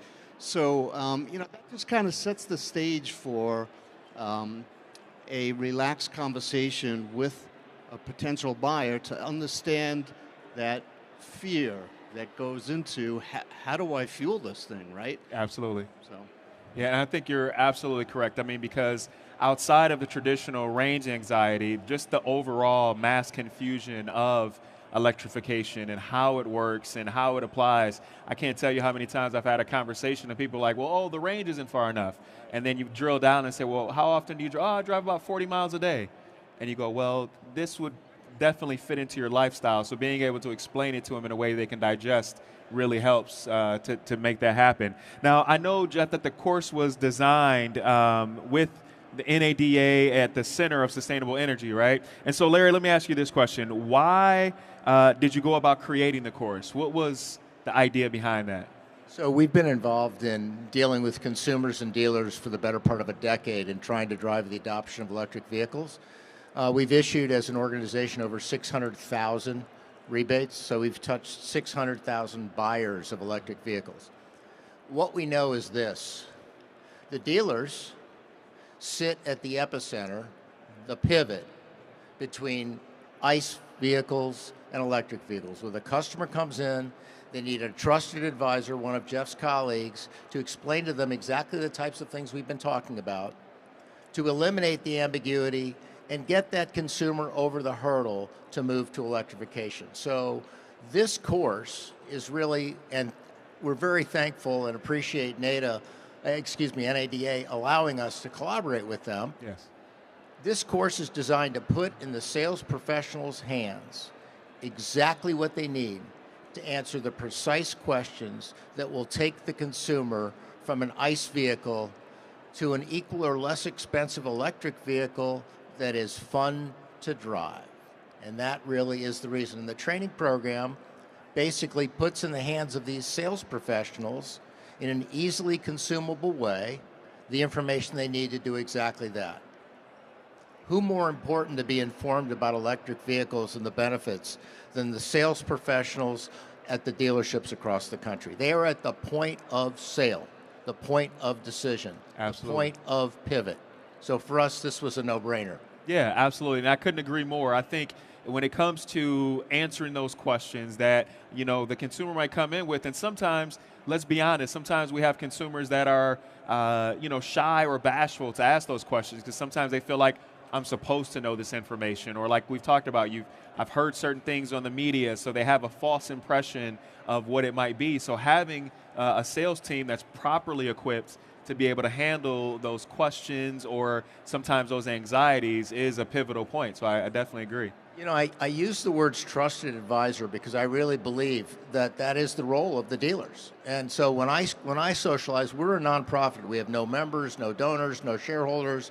We're a fee-for-service business. Nobody tells us what to think, and generally you speak truth to power. Right. And so when we were in Washington speaking to the people that designed these incentive programs, we were saying, you must attend to the needs of the dealers. They are the ones. They don't create demand, they service it. And so when a consumer comes in with questions, the dealer needs to have, the sales professional needs to have the information in their possession that allows them to be trusted by the buyer. Absolutely. The trusted advisor, to take them across the threshold from ICE to EV. And that really explains the entire genesis of the program. Yeah, I could definitely understand that. And I think you would probably agree that some of the biggest questions that consumers come in with is about cost, and you kind of already mentioned the other one, which is charging, right? So does the course give the sales team a clear, definitive way to be able to show someone, hey, here's your cost of ownership, here's the cost idea of what it costs to charge if you're looking to drive from here to there? Does the course kind of address some of those common things, and have you seen that from the preview that you had of the course so far? Yeah, that's a great question. It's one of the things that I have to say was not addressed in our brand training and was addressed in this training. And that was really important because, look, we all know that there's some reticence relative to the lack of price parity, right? Prices are coming down, and we see that, and that's great. However, we're still above combustion on average. But when you look at the whole picture, you look at the cost of ownership, how much it costs for the customer's KW per hour. Yeah. And then that long-term value of ownership, that really changes things. And then, Larry was mentioning that, a little bit of the technology of the vehicle and how important it is that dealers play a role in doing this adoption or this conversion from combustion. And I've been driving electric vehicles for 7 years, and I sometimes, I mentioned this to Larry, I sometimes say, like, if someone said to me, hey Jeff, why don't you give me your Apple iPhone, right? We all have these things in our pocket, right? And I'll give you back your flip phone. Well, that's the analogy to someone saying, give me your BEV, your electric vehicle, and I'll give you a combustion back. Like, I'm good, right? I like my Apple phone, I like my electric car. So what does that mean? It means that we as dealers, 18,000, 17,000 of which are members of NADA, are really I think the catalyst to getting people to experience the wow of the technology, because that's not something that you could do road testing a website. You have to get into the dealership. You have to experience all the features and benefits and the value and the cost of ownership, and that's got to be brick. That's not click. So yeah, I agree. And I would say that, just to pick up on Jeff's point, the goal of the training is to convert the wow to now. Okay, is basically to give the consumer the confidence to know that that thrill of driving an EV, which is very different, won't be degraded by some problems they have with an electric vehicle because they don't know about it. And let me just talk about cost for 1 second. When Jeff and I were talking before the show, we talked about it would be nice to have the incentives listed. Well, the federal incentive goes up to an MSRP of $55,000. It's $7,500. That's a 13% discount on the car. Just straight math, 13% for the federal incentive. Now, there are state incentives that go up to $5,000. So you could be talking about $20,000 of cash on the hood incentives for a $55,000 car, or $18,000. You're talking about 20% discount. So when people say the EVs are more expensive, they may be more expensive MSRP. Right. But when you add the incentives and when the sales professionals know how to do the math, they can rebut that thing. Oh, I can't afford this. Oh, really? Well, we can put $7,500 right on the hood. So part of our job is to put that important information, that decision-driving information in the hands of the sales professionals. Yeah, absolutely. And now to your point of incentives, not only do you have those incentives, but you're also seeing the delivering of those incentives changing, like the recent change that the IRS made, allowing the incentive to go back to the dealer as opposed to waiting later down the road. That's a big, big change. It's called refundability. Yeah, it made a big change in the industry. But then to take it one step further, you're also seeing local electrical companies that are incentivizing. So as an example, I'm from Detroit, and in DTE, yes, you get a $1,500 incentive for purchasing the electric vehicle, but then an additional $500 for installation of a level 2 charger. So in addition to the governmental or state rebates, that's an additional $2,000. And then with the installation, they'll even go as far as to come out and install it, and you can actually incorporate that into your bill and spread it out over time. So there's really, to your point, there's incentives and opportunities where if you have a dealer that is educated, that has the know, that knows what's going on in their local community and with their local electrical resources, they can really make that incentive, tangible for those customers. You just made a $9,500 incentive argument, plus the utility's going to finance the financing. Right. I mean, that's a model program. Yeah. But if the sales professional doesn't know any of that, they're looking at a $9,500 delta on a vehicle, even if it was the most fun thing they've ever driven in their entire life. So that really is the training program. This point of sale, and Jeff, you can speak to this, it is a delicate moment. A customer's ready to put out $55,000 or sign on the line for a lot of money. They have to have confidence in the people selling them the asset. Yes. We hope to, give confidence to those sales professionals so they can be the trusted advisor to close these deals. I agree. And so, Jeff, let me ask you this question or pose this question, and I guess all of us can talk to it, but of course we hear it all the time, right? There's gas stations on every corner, but not the same amount of charging stations, right? How do we kind of speak to the idea behind there has to be a charging station on every corner before I make that leap into EV? Yeah, great question. So we know statistically that 85% of all the charging is done level 2 at home. Right. Go home at night, plug it in, wake up in the morning, you're fully charged. You had mentioned earlier that people drive less than 40 miles a day. I think statistically it's 36 miles. Right. The average EV today is getting 250 miles plus, so effectively you can go all week without charging, right? So I think that as the IRA money starts kicking in, that's at $7.5 billion and over 500,000 charging stations nationally, and we're seeing that that penetration go higher. And the key is level 3, because people want the experience that's closer to gasoline, right? Yeah. To be able to go, plug it in, and have a quick cycle time and go. So we're getting there, and I think that when we remind people that there are other options other than public charging, right? Level 2 at home, and look, for some people, they do level 1. Right. They don't drive that much, and they sometimes, with remote work, they're not leaving the house for a couple of days. Yeah. Plug it in 110, level 1. Trickle charge. There you go. Yeah. I would say, by the way, our surveys of our 400,000 California rebates confirm that 85% charge at home. I think that's right. I think we do have to ask the federal government to get the money onto the street in a faster way. I mean, this thing was passed 2 years ago. It's $7.5 billion. That's not walking around money. And so I think we should look to the federal government, insist that they teach the states how to get this money into the ground, because that is going to be critical for the pivot, no doubt. But the private sector, and this is another part of our work, so the convenience store industry of America, think of every gas station you mentioned, Right. 28,000 of them on every corner in America. Well, they've engaged us to use technology which allows them to map their relevant area and deploy charging in the order of profitability. Nice. Because there are a lot of garage EVs, because of the vehicle miles traveled, because of the range of the people. So we are assisting the commercial sector in moving forward to deploy charging using incentives and some of their own money. Why is the convenience store industry doing that?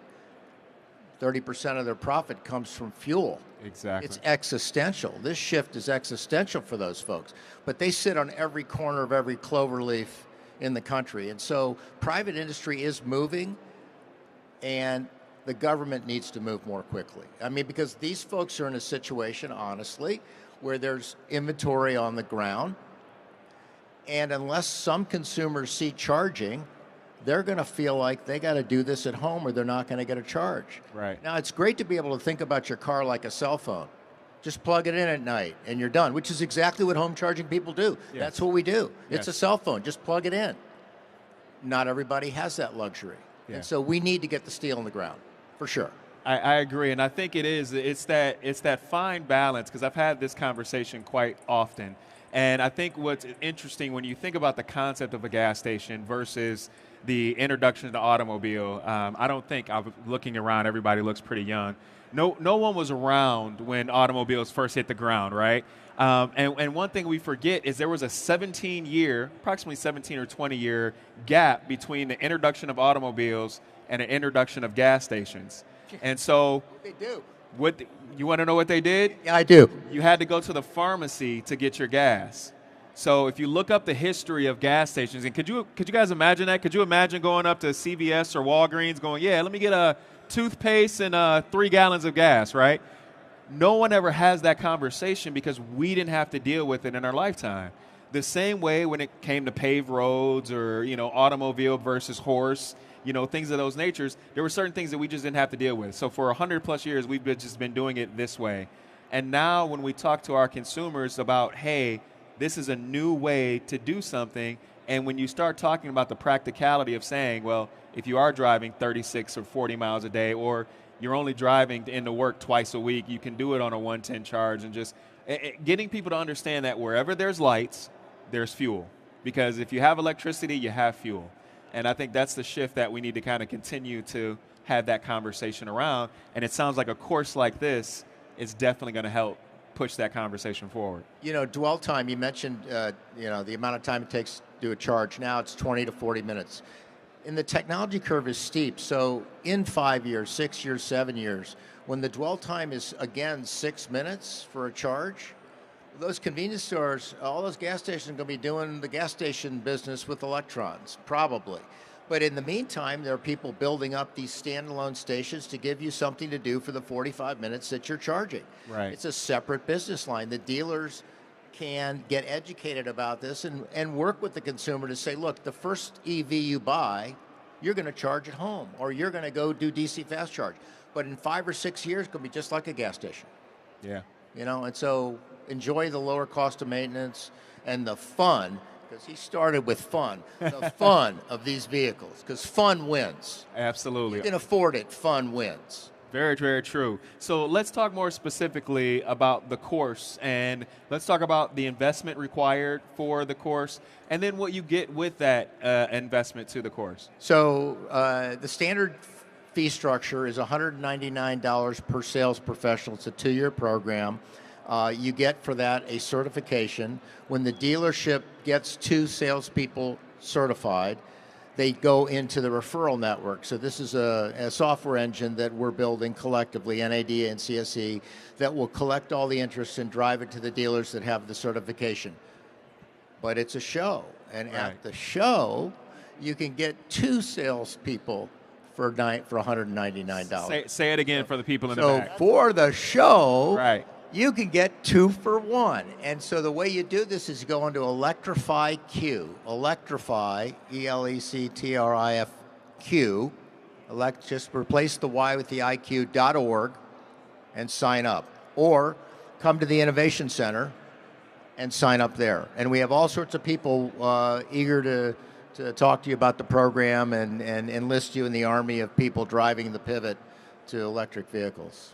Yes, absolutely. That's great. And so have you seen, I know you have a preview of the course, but from you, because obviously being an early adopter of the course, have you seen the confidence increase in your sales force from just knowing and learning more about electrification as a whole? Yeah, without question. I think we all would agree that the buyer of this technology sometimes, especially if they're a repeat buyer, is very well informed. Yes. And the fear by the staff is that the customer knows more than them. So this takes that away, and it puts them on a level playing field. And look, they can't know everything, but at least if they're comfortable engaging, and if there is a question that perhaps is not part of the training or it's brand specific, they have the resources to go find the answer and get back to them. But I do think that it gives a level of assurance and confidence that wasn't there before. Yes, absolutely. And, you know, I think it's like the platform, getting to the platform. So if a customer comes in and the sales professional is embarrassed because they don't know which end of a charger to grab or how it works, it puts the transaction at risk because all of a sudden saying, I can't believe anything you say. You don't even know which end of a charger to grab. However, once that base level of knowledge is there, even if the sales professional doesn't know everything the customer knows, the customer spent 30 hours on the website looking at every single little component, there's a context for the sales professional to create a relationship with the customer. Learn from the customer, that's a pretty good thing. Right. Give back something they didn't know, that's a pretty good thing. That sounds like a sale. And so, you know, there's an opportunity, it gets you that first level of, I'm not embarrassed, I know the technology, I know the basics, I can explain charging, I can explain the benefits. You may teach me something, Mr. Customer, that'd be great. I'm going to use that for my next sale. Right, exactly. But it's a different transaction than, I don't know, I don't even see where the engine is. There's no engine. I lifted the hood and there's a trunk. What the heck do I do? Right. Right? So where's the oil dipstick go? Exactly. Yeah. Spark plugs. Yeah, absolutely. I understood. It takes the fear away from an informed buyer, right? Because sometimes buyers will come in and they'll test them. They want to really know if they're, you know, an expert on the product. Right. So it levels the playing field. Absolutely, and I think we can all attest to that. Like whenever we go to a professional, right? If we think about any personal experience, if I go to my barber, I don't have to know how to cut hair to know, like, okay, you have the proper equipment and tools to be able to give me a good haircut. If I go to my barber and he's got some lawn shears sitting on the table, I'm not going to him. I'm not like, it's okay, I don't need a cut today, right? So I think that's important, having the proper tools, and at least, like you said, to your point, if you don't know the answer right there, knowing where to get the answer from. And you know, there's this tether is different. So Jeff and his colleagues could know everything about their customer if the customer gives consent. So this charging is you're not delivering fossil fuel into a separated instance. You know, you're connecting to a vehicle. The vehicle's talking to the car. The charger could be talking to the dealer. Jeff could know how many charges, what the style, what the condition of the battery is, whether that customer needs special assistance, maybe they need something else. There's all sorts of information that is effectively customer relationship information flowing back and forth between the vehicle and the charger that could be leveraged completely by dealerships, assuming they were trusted. Yes, absolutely. I think in that exchange of information also helps build the knowledge on both ends, because just like you mentioned, if you do and are able to have that insight of a dealer to say, hey, I noticed you've done an exceptional amount of fast chargers. Do you not have the ability to charge at home? And then now you have a more personal relationship with that particular customer, having that insight. Save you $100 a month, right? Like maybe you need a home charger, DTE. Why didn't you call them? $500. You're in at level 2. You got time of use. You're paying 10 cents a kilowatt hour. There you go. Home run. Yeah. You know, back to the lack of public charging infrastructure today. Yes. On Saturdays, it's not uncommon for me to see, not my brand, off-brands come into my store and use my level 3 charger. Right. And we welcome them in and say, you know, here's the passcode for the Wi-Fi. Right. There's the refreshments. There's the restroom. And what happens? They start engaging the staff, and they start talking. Now they realize that the staff is certified. They've got the certificate. They're talking the walk, right? Yeah. Before you know it, you have a potential customer. 100%. Nothing wrong with that, right? Right. Because especially, too, depending on, like you said, how they acquired their current vehicle, the experience that they had and that acquisition could be a difference. It could be a game changer. And like we talked about, having someone that's captivated, whether it be for 10 minutes or 20 minutes, gives you the opportunity to build the relationship, but more importantly, let your dealership culture speak for itself. So I think that's a huge win. Yeah. That's exactly right. So, Larry, tell them again. We've got about a minute left. Tell them, A, where they can find out more information if they want to sign up, and then B, tell them about what they can only get here at the show. 2 for 1. Go ahead, do it. No. Do it, man. Okay, so the show only. It's $199 to train 2 sales professionals. It's 2 years, and when each dealership gets 2 sales professionals, they get enrolled in the referral network, which will drive traffic to your store. Okay, and you get it at Electrify Q. So if you just use that word and put .org in after it, and you can sign up. And we would love to please come to the booth, because we'd love to show it to you. And let you actually experience it. It won't be the wow of driving an EV, but if you need to actually sell EVs, I think it'll be a source of great comfort. Thank you very much. Boom. That's it. All right. Well, thank you, gentlemen, for your time. It's been a pleasure. Appreciate it. Absolutely. Thank you both for joining us. And don't forget the pop that you didn't bring me. I hope it's delicious while you drink it and enjoy it.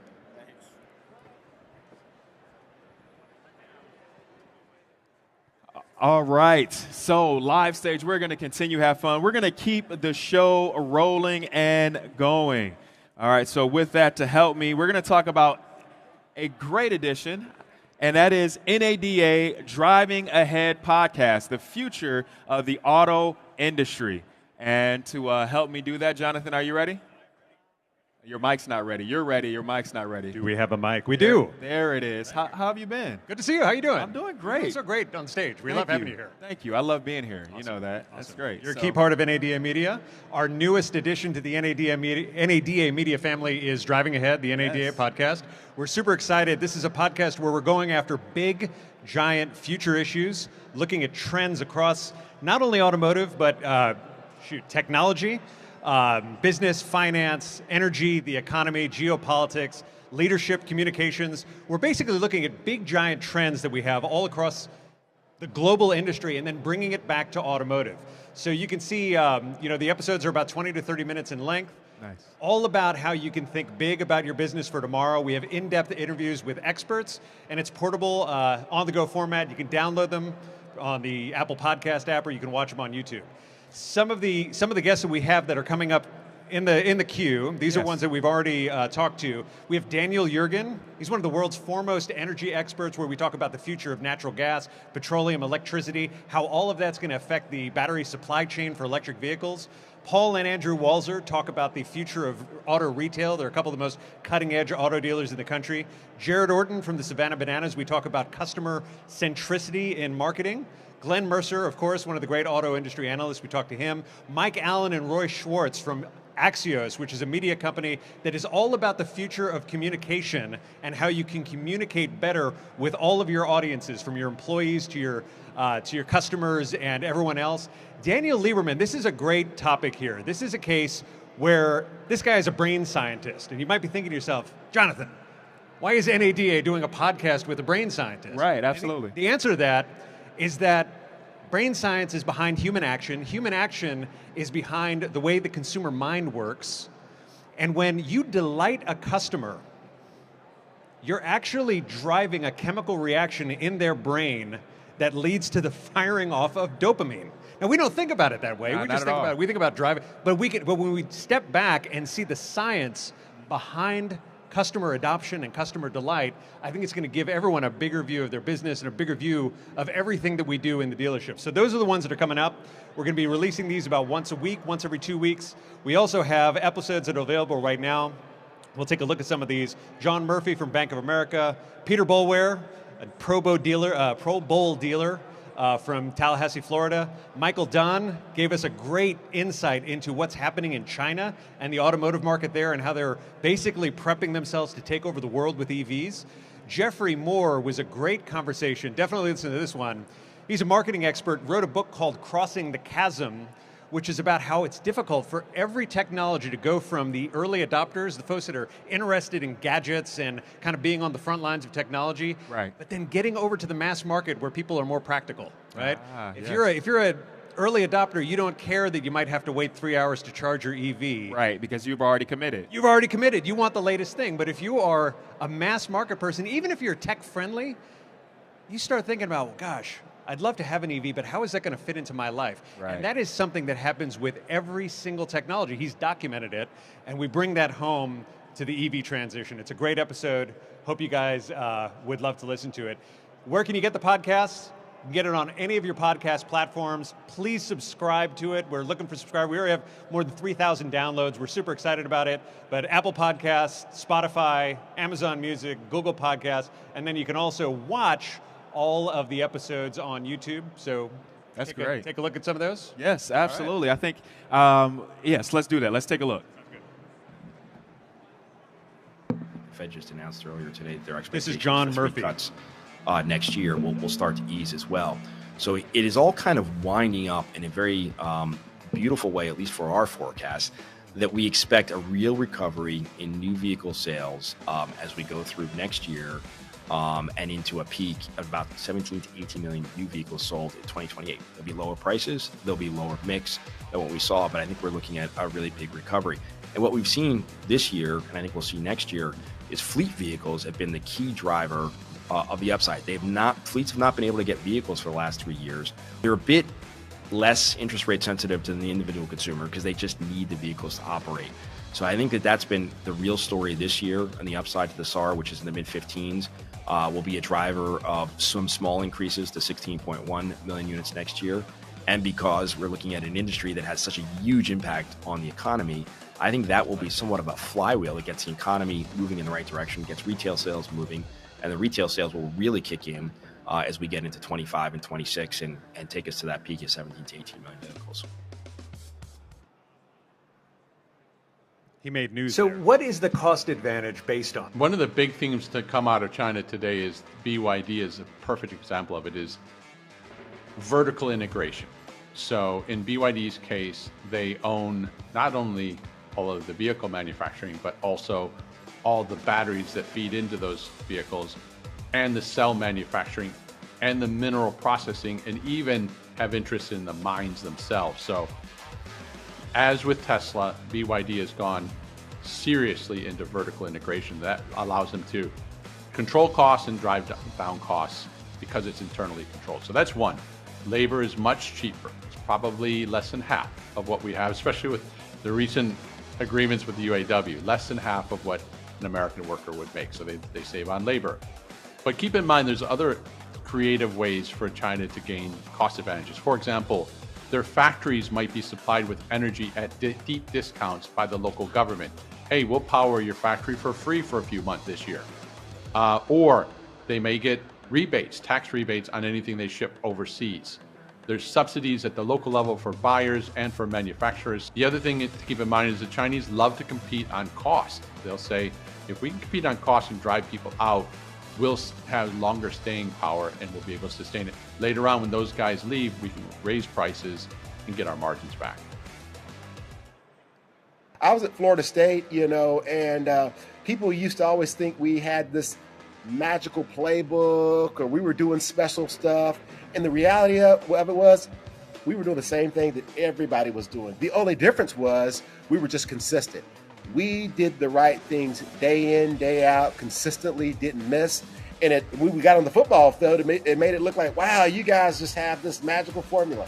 There's no magical formula. The formula is work hard, do what's right all the time, every time, and don't miss. And I'm in this car business, it is the exact same thing. Everybody's looking for a new, sales process or a new tool that whatever. And I'm sure there's a couple of them out there, but really ultimate success here is just the fundamentals, the basics. Just do those right every day. Don't miss them and just be consistent with it. The team that can do that is the team that's going to be successful. And again, I learned that in football, and I'm like, man, that really holds true in everything that you do in life. Do the fundamentals the right way all the time. Don't miss, and you're going to be great. Simple philosophy. That makes sense, right? Yeah. That's great. Yeah. There's another interesting thing that we haven't talked about yet, but Jim Farley, he was talking about Ford's challenges with electric vehicles, and he said, the OEM model, I have like 150 chips in my car. They come from 150 different companies, and each of those companies owns the IP for that chip. And now I'm supposed to have an integrated electric experience across the entire vehicle. I just start from scratch. Oh, and by the way, I have no software engineers. So I mean, the intensity of the disruption the depth of disruption, I think, is particularly for the OEM, has dramatically been underestimated. And they're all saying we're going to be all electric by 2030. And they say, well, you may be, but I don't think you're going to be very good at it. I mean, this is hard.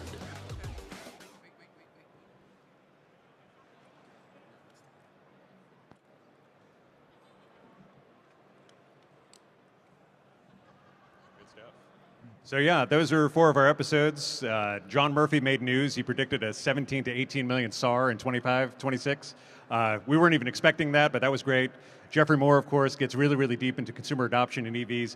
These are just great conversations that we're able to have with people that are kind of at the pinnacle of their fields. Absolutely. And again, we just try to bring it all the way back to automotive.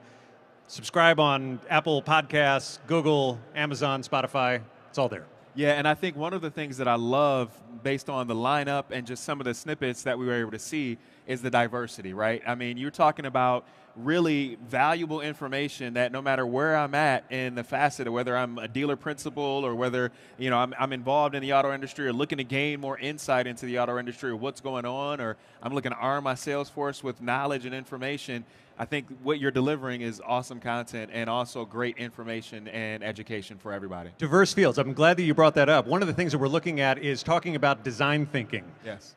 There are so many different designs that can go on with an with an electric vehicle now, because the drivetrain is totally different. They don't have the axle in the middle of the car, and there's no motor that you have to give so much space to in the front, and the weight differentials and all of that. So we're going to talk about the future of design, and then we're going to bring it back to, well, gosh, does that even impact how you design your dealership, right? We're going to talk to folks who are into the future of resources in the world and how that's going to impact the building and manufacturing of vehicles decades from now. Right. So it's just really, really getting outside of the narrow automotive box, looking at all of the big picture trends out there that are driving the economy, technology, and business, and then trying to figure out how are each of those things going to come back and impact everyone who works at or owns a dealership. It's a really, really neat formula that we think we found. That is, it sounds great. So let me ask you, with all of the different interviews and diversity, have you been caught off guard? Anything surprised you thus far with your early episodes? You know, it's interesting. I asked Peter Boulware, the Pro Bowler, the Toyota dealer from Tallahassee. I wanted to see, he was under Bobby Bowden, Coach Bobby Bowden at Florida State, one of the best college football coaches of all time, one of the best teams of all time, and we were talking about leadership, and we were trying to bring it back home. What do you know, what did you learn from such a great coach that you bring back today at the dealership? He gave some great lessons, and I said, well, what was some advice that Bobby gave you that you didn't take? Right. He said, no, there was none.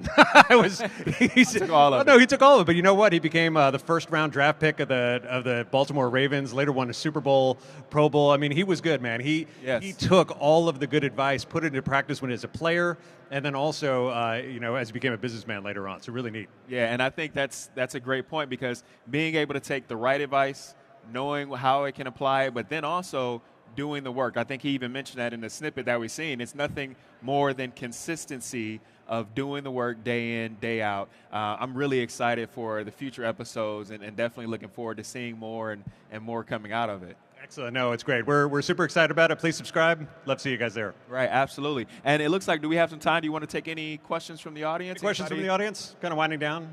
Right. No. See, good. All right. Find the podcast at Apple Podcasts, on Spotify, Google Podcasts, Amazon Music, and you can watch the videos on YouTube. Yeah. Awesome. Now, are you going to be doing any podcasts while you're here? Any live interviews from NADA 24? I'm putting you on the spot here. We had a couple of opportunities, but the live stage format is a little bit short. We'd like to let the interviews breathe a little bit longer. These last usually about 30 minutes. Doing that on the live stage is a little bit difficult. So good. And you said that all of them can also be found on YouTube. So if I miss one, I can go back and watch the previously recorded? That's exactly right. And we're also using those video clips to promote them, so you don't have to watch the whole thing. You can watch a couple of the most interesting questions that we ask, and those will be posted to our Facebook channel. Fantastic. Well, listen, thank you, Jonathan. It's always a pleasure. And again, make sure everyone out there, you have your phone. I know you have it with you. I see some of you on it. Go ahead, just subscribe, save your time, self the time, do it now. No matter what platform, we won't even shame whether you're an Android or Apple user. Just go ahead and subscribe. Just do it. Now, we're going to see if the numbers went up after this. We'll talk later, okay? All right, thank you so much. Yes, absolutely. Yep.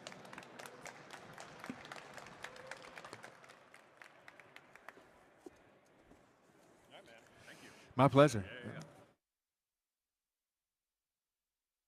Why does Sam Pack send his team to NADA? You ever wonder how to take your dealership from what the heck are we doing to wow, we got this? What are we going to do about this used car shortage? Can we keep a copy of their driver's license? Hey boss, this client has a 550 credit score. Is it even worth my time? All those questions and more will be answered at NADA.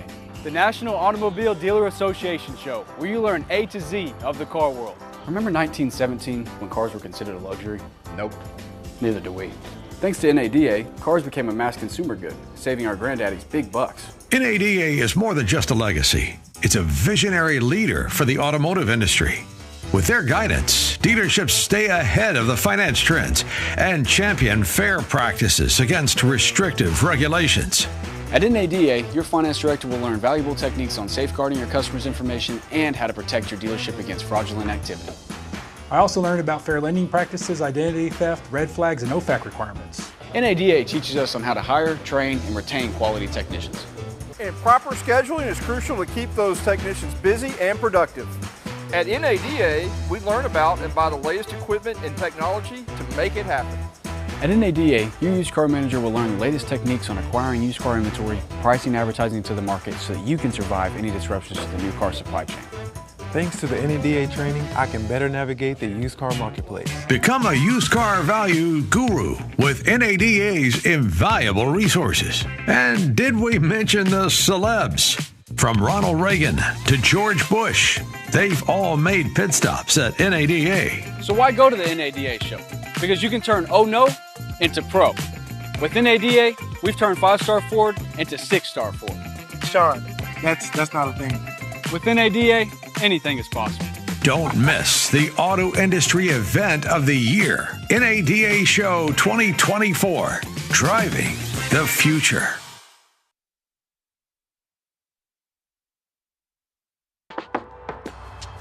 I've been working for car dealers for just about 30 years. I love the spirit. I love the entrepreneurship. It's really one of the last true American dreams. I'm Mike Stanton, President and CEO of NADA. As most of you probably know, NADA exists for two primary reasons. Number one, to educate, and number two, to advocate for our dealer members. The key value that NADA provides for dealerships, we've got a lot of dealerships that are members of NADA. Over 90% of dealerships belong to NADA. So with that kind of power in numbers, we can take your voice to Capitol Hill, to Congress, to the administration, and to our manufacturers. When we advocate on behalf of dealers, we look at potentially all three branches of government. And that actually has played out with the vehicle shopping rule. NADA filed extensive comments explaining why the proposed rule was very problematic for consumers. That resulted in several revisions which will help dealers, but it did not go far enough. NADA is supporting legislation to negate the rule, and NADA also has filed a judicial challenge against the rule. The Biden administration's EPA has proposed that by model year 2032, 67% of all new vehicle sales be fully battery electric. We think that's too far, too fast. NADA believes that a more balanced approach is not only going to be achievable, but better for the environment. Consumer demand has got to catch up with political aspirations. We take your voice and we meet with the White House. We meet with Congress. We talk to the IRS. We've talked to the EPA. Rest assured, NADA has your back. Together, we can move this industry further.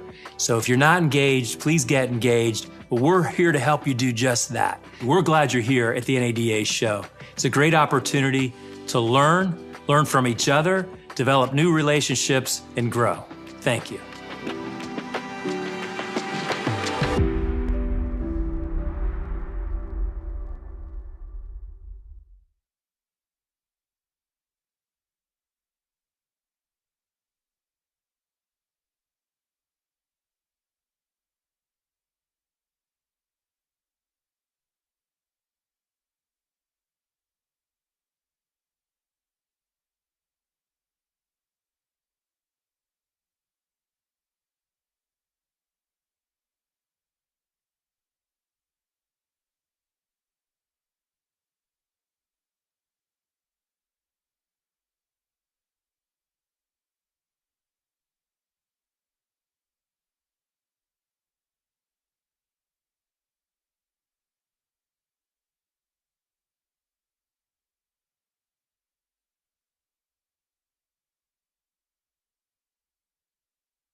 I'm going to help out.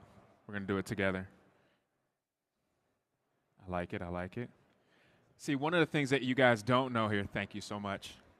One of the things that you don't see is all the work that goes on behind the scenes. And let me tell you, just like anything else, I have one of the best pit crews. I don't know if you guys seen the live battery change while on stage. Thank you for that. I appreciate that. Yes, that's it. Yes, that's it.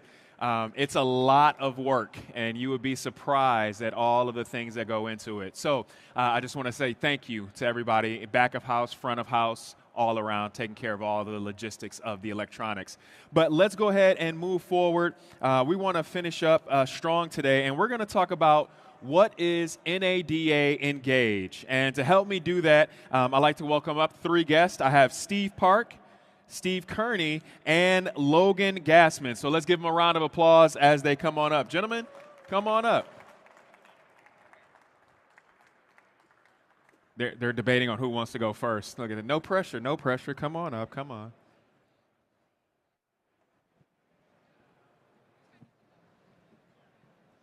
All right, so as they say, gentlemen, we are the anchor for the day. We get to finish up the show, and we'll finish up day 1 of the show. So welcome. Is everybody doing well today? Doing great. Doing great. Yeah, very good. Fantastic. All right, so one of the things we want to get into is just giving each of you the opportunity, introduce yourself, tell us a little bit about your role, and then we'll talk a little bit more about NADA Engage. I'll start, and why don't you go next? Good afternoon, everyone. My name is Steve Park. I'm the Senior Vice President of Dealership Operations for NADA and ATD. My role is kind of all things education, consulting, 20 Group Academy. Our mission at Dealership Operations is to help dealers improve their processes and improve their profitability. I'll leave it at that, and I will turn it over to Steve Cerny. Good afternoon. My name is Steve Cerny, and I'm manager of 20 Group Operations and Solutions. And I also have a handful of 20 groups that I moderate. So I kind of have a dual role of helping manage our group as well as actually out there facilitating our 20 groups. Fantastic. No pressure. No, thanks. My name is Logan Gassman. I'm in the car business in Central Illinois, manager of 3 rooftops, and more importantly for tonight, chairman of Engage EN05, which is one of Steve's Engage groups. That's what we're here to discuss tonight. Fantastic. All right, so Steve, I remember last year we were here in Dallas, but we were on the stage, right? And we were discussing and introducing Engage. So here we are, just about a year later, and we're up and running. And how have things been going in that year since we first talked about it last? Yeah, so for those in the audience, just to give you a brief update, Engage, if you're familiar with the NADA Academy, after graduation, really the next step up as far as product offerings is a 20 group meeting with your peers. And Engage is kind of a bridge. It allows the graduates of the Academy to still meet one time in person or however often they choose, and live online, and to continue that best practice sharing that they started while they were attending the Academy over the past 11 months. Really, what it requires is structure, and structure comes with having a 20 group facilitator, moderator, provide that leadership in the meeting. It provides a chairman of the group, and this is why we have Logan. It also requires tools, and so we have what's called the financial composite, and it's the financial information of each of the dealers represented in the group compared to one another, compared to a group average, and compared to benchmarks or best of class data. It really is an opportunity to support the next generation of future dealers, to prepare them for either succession planning or general management or beyond roles prior to joining a 20 group. So that was our vision last year, and I'm pleased to say that we have, since that launch, Errol, we have 9 groups that have launched, 8 which are NADA car groups, 1 which is an ATD truck group. And what's interesting about the truck group is they use this event where we're having the ATD show as an excuse to have a reunion. So earlier today, I actually sat in their Engage group meeting. Yes. And it was a reunion since graduating about a year and 2 months ago. Okay. So here they are, they're really engaging with, no pun intended, the show offerings, the graduating classmates that they had. They have a separate moderator. Steve doesn't moderate that group. And so here we are now. We have approximately 160 individuals that have graduated from the academy and still want to continue growing and learning from their peers. Yeah. And that's what Engage has been doing. Yeah, and I think that is so great. I think that's one of the things that we kind of talked about last year is kind of envisioning like what it would do and how it would impact and how it would keep people together, because there was that gap of, okay, now I've completed the program and then what? And so this is a great, and then now this is what you do, you engage, right? And so I think that's seeing that 160 people later, and it's going to continue to grow, and I'm excited to see that. So let me ask you, Steve, because I have to be intentional of Steve and Steve here, so I'm going to be intentional because you're right here close. There you go. So you mentioned you have a handful of 20 groups that you moderate. What's been your unique experience in moderating when it comes to Engage? Have you seen a difference in what you moderate or how your moderation style is? That is a great question. And the way I'm going to answer it is I graduated from the academy last March. So I was in Logan's course, or his class. And the last 3 sessions I was with their group. So when you're in the academy, you know, it's hard work. There's a lot of homework involved, right? And so you kind of saw them at the academy level.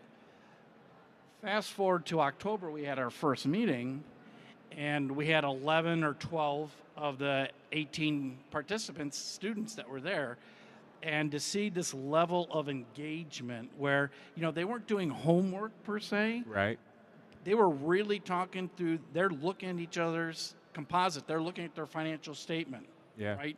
And there's an accountability that took place, and I saw this light go on where all of a sudden they were a student here, and here they are an executive level there. So seeing the transition from student to actually applying everything back in their stores, that was pretty cool. It is, and I think we've gotten an insight of that, a lot of it today already. Like if we think back earlier today, we had the pitch competition, and we've seen those that were in, 1 through 4 year of college, and just kind of envisioning how the progression is going to happen over the next, year, 2 years, 3 years down the road.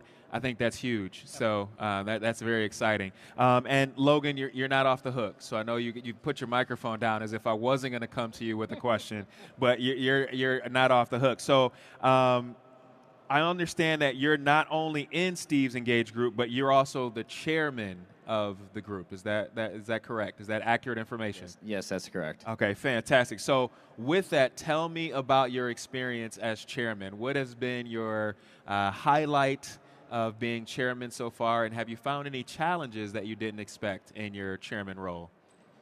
Yeah, it's been a great experience so far. I think the biggest challenge so far has been trying to get a group of individuals who are extremely busy in their schedules at work and at home with their families and their businesses to come together and meet. So the number one challenge I would say would be getting everybody in one place at one time, which we had that was our biggest challenge. And once we did that, it was super powerful to see what was discussed in the room and how we helped each other out and how we helped each other succeed in our businesses. It's also helped me back in the dealership, back home, to create presentations that are engaging. Because if you can keep a bunch of general managers and service managers and office managers and controllers and sales managers entertained for 2 days straight, sales meetings back at the dealership, piece of cake. So it's definitely been helpful, my leadership skills as well, back in the dealership. That's great. That's amazing. And so it sounds like what you're learning in these environments, you're able to, like you said, apply back into the real world. So in your opinion, if you weren't in Engage, do you think you would have the same ability to apply, or what do you think might be the difference had you not joined or been in part of the Engage group? Yeah, I definitely think I would not be as strong of a leader in my business as I am now with my experience in Engage and leading a group of individuals. It's definitely taught me a lot on how to lead and how to stay relevant in the changing market conditions of our business. So that not only helps me in my Engage group, but back in my dealership back home, I think it's been super beneficial that I took this leadership role. That's great. That's great. All right, Steve, I'm going to ask this next question to you. So here we are a year later, and it sounds like so far everything is going extremely well.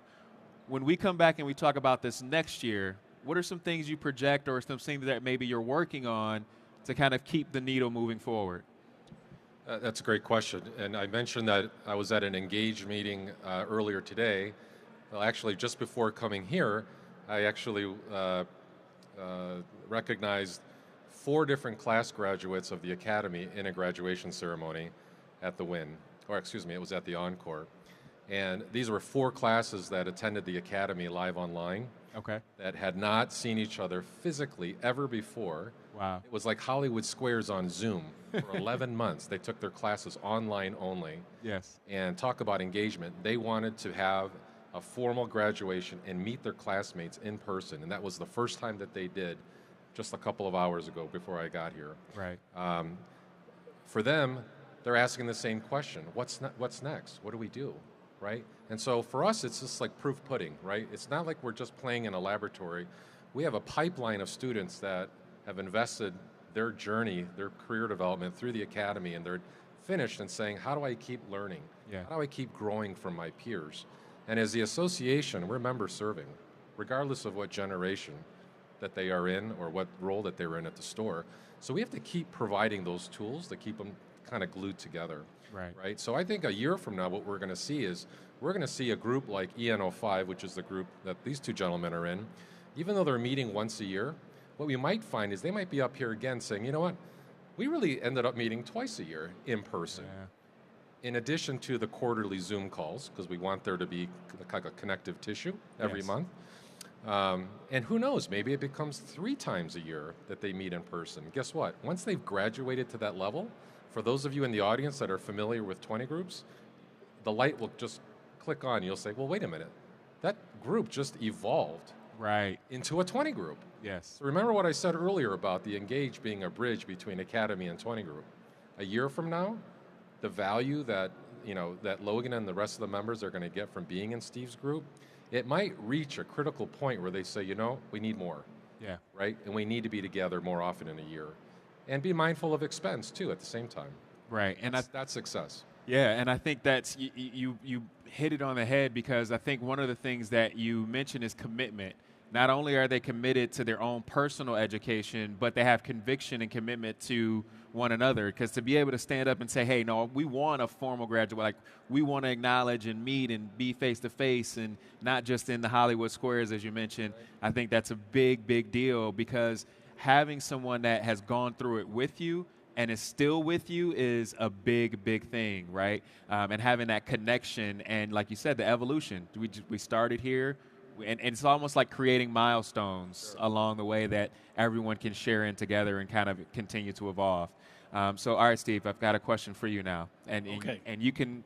We are recorded, so don't feel any pressure.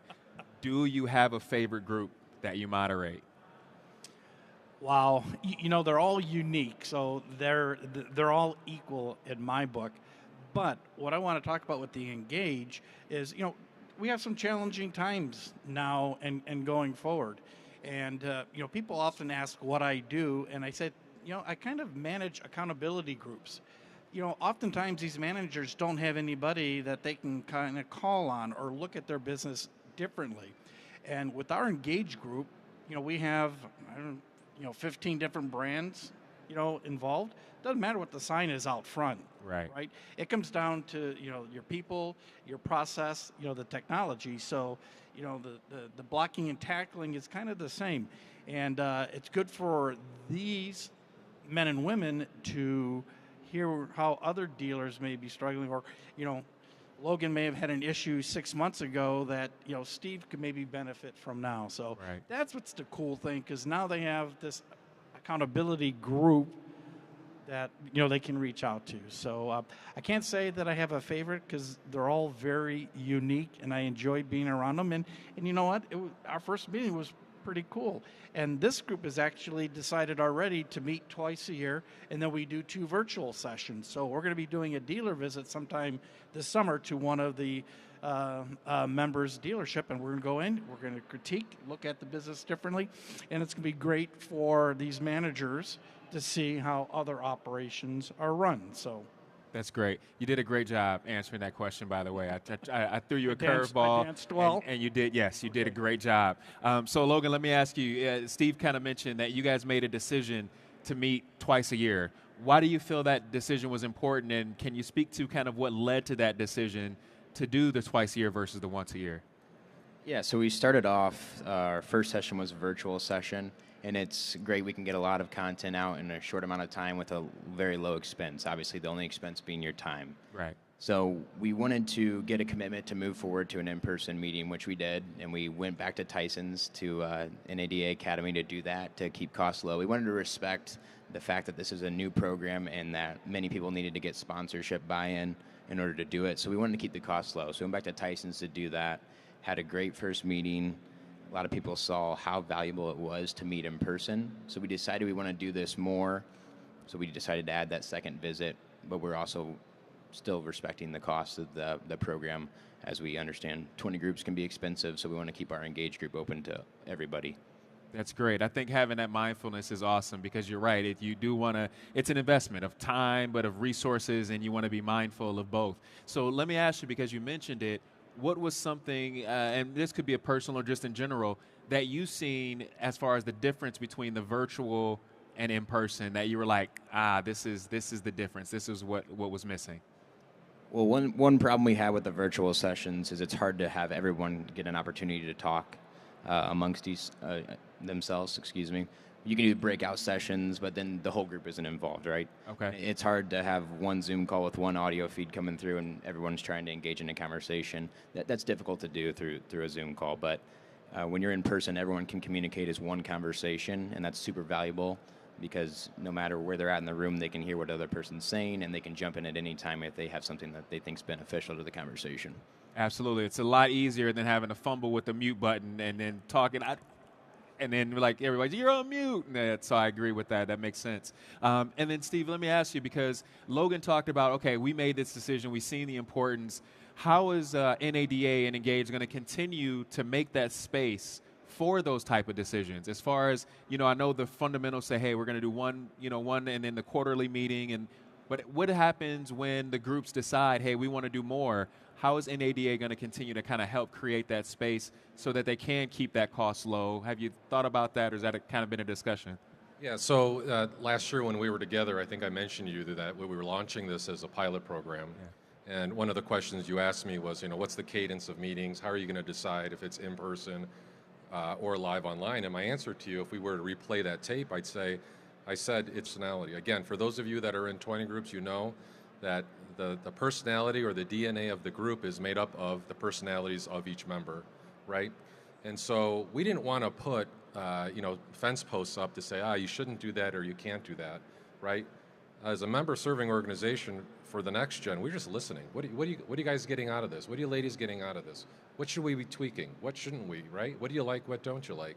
And so because of that feedback, and it's real-time feedback, we've been kind of modifying the program as we've gone, right? And giving a little bit more, I guess, give more control to the groups to decide what they want. We provide the financial composite. It's available every month, right? We provide the services of a consultant like Steve, right? We have a travel services company that if they do want to meet in person, they make all the arrangements for the meeting space, the hotel, the restaurants.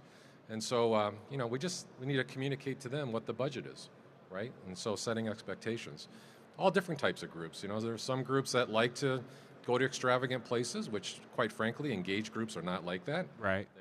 As a matter of fact, most of our engaged groups that we launched, they've all asked to have their first meeting at our NADA headquarters. Right.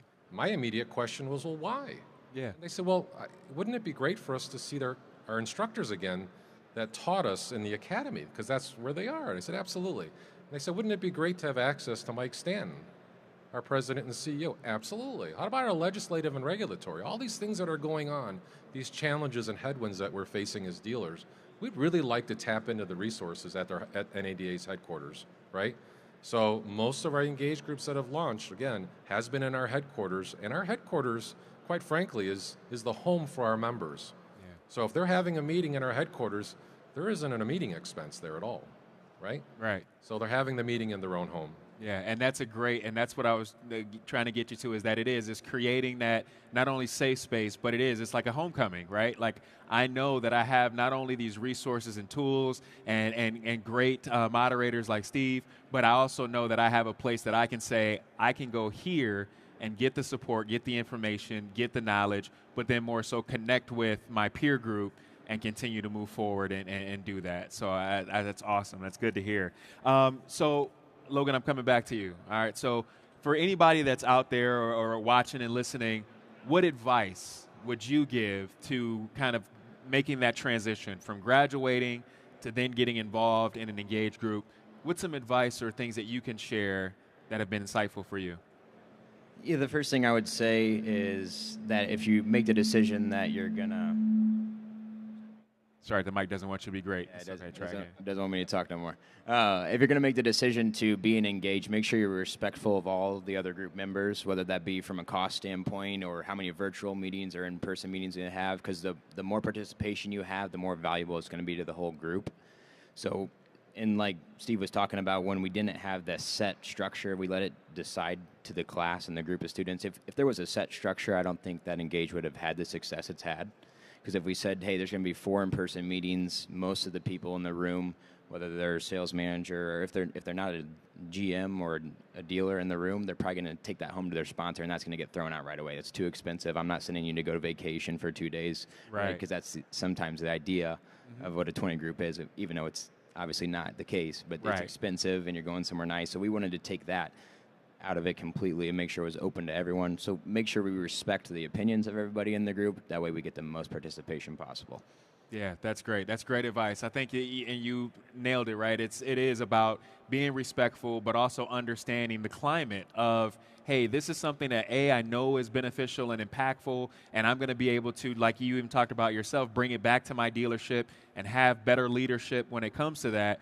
But I also can do it in a way that is not going to be too taxing or, not make sense financially. So, and then what about you, Steve? What is some advice that you would say? Because, when it comes to engage and moderating and leading kind of those discussions, what are some advice that you would say that makes this different from a traditional 20 group when it comes to engage? Is there anything that you notice in your approach has to be different? I'm excited at the future, and and we look at the next generation that's coming in to lead. Yes. And they're smart, they get it. They're managing by data, right?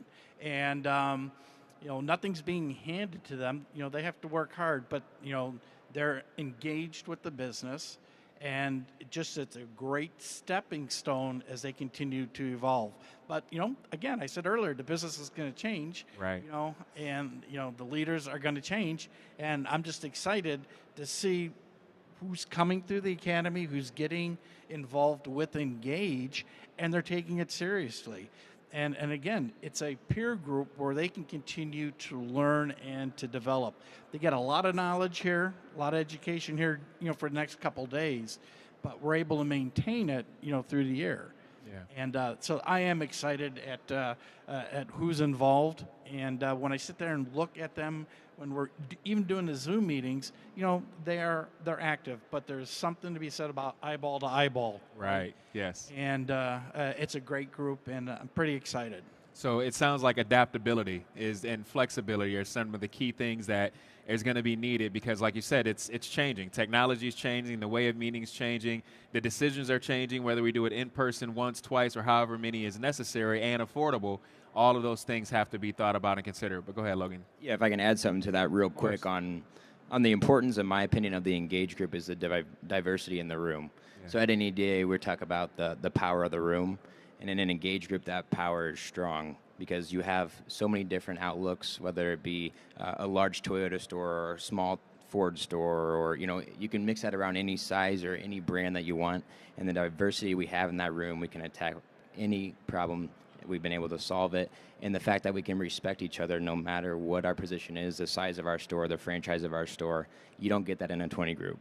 You don't get that kind of knowledge from every different perspective. And I think that's what makes Engage so strong, is that diversity that you can pull from. And everyone has a different experience in every problem that can be looked at from a different angle. Well spoken, Chairman. Well spoken. If I may. Yes. The coolest thing was we had one of the members. He was sitting there. He was asking some questions. So straight across for him was an office manager controller, and he asked a question, and she responded. And then he asked a secondary question. She responded. Then he asked a third question, and she responded. And then he turned to me. He says, "Is this what this is all about?" And I was like, "Ding, ding, ding, ding, Right. ding." And that's exactly what it was. So that was pretty cool. Yeah, we're having real-time feedback and insight that you don't get because, sometimes like you mentioned, whether it be Zoom or just even if we're disconnected, if I send you a text or shoot you an email, how many times have you sent somebody a message or a question that you really needed the answer to, and maybe they're doing something else and it takes a moment, but you need the answer in that moment. So having that opportunity to create that atmosphere where you can get some of those questions or bring some of those questions that you've been holding on to be able to share and engage with. So, Steve, before we get out of here, do you want to tell everybody out there if they want to find out more information or be able to sign up or look for more information of getting involved with Engage, how they can do that and where you'll be located? Yeah, so we're going to be in the pavilion. You can speak with any of our 20 group consultants. Of course, you can go to our website at nada.org and click on education, and there's a link for Engage as well.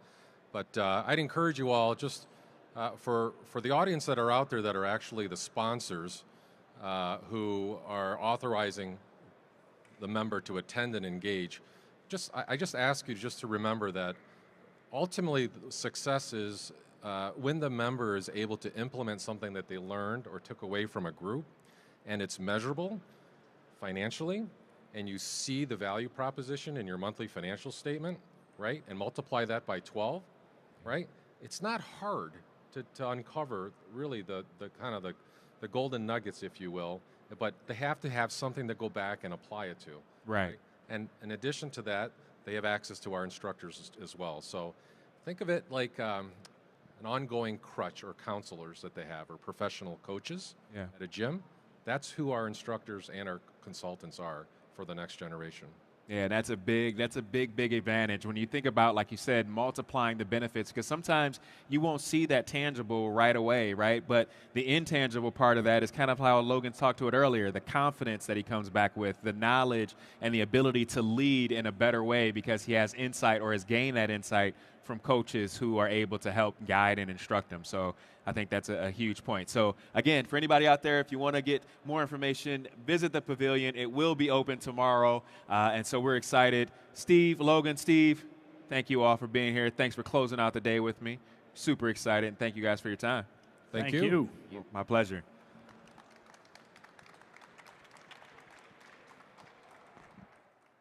Leave it there. Pleasure as always. Well, that's it. We did it.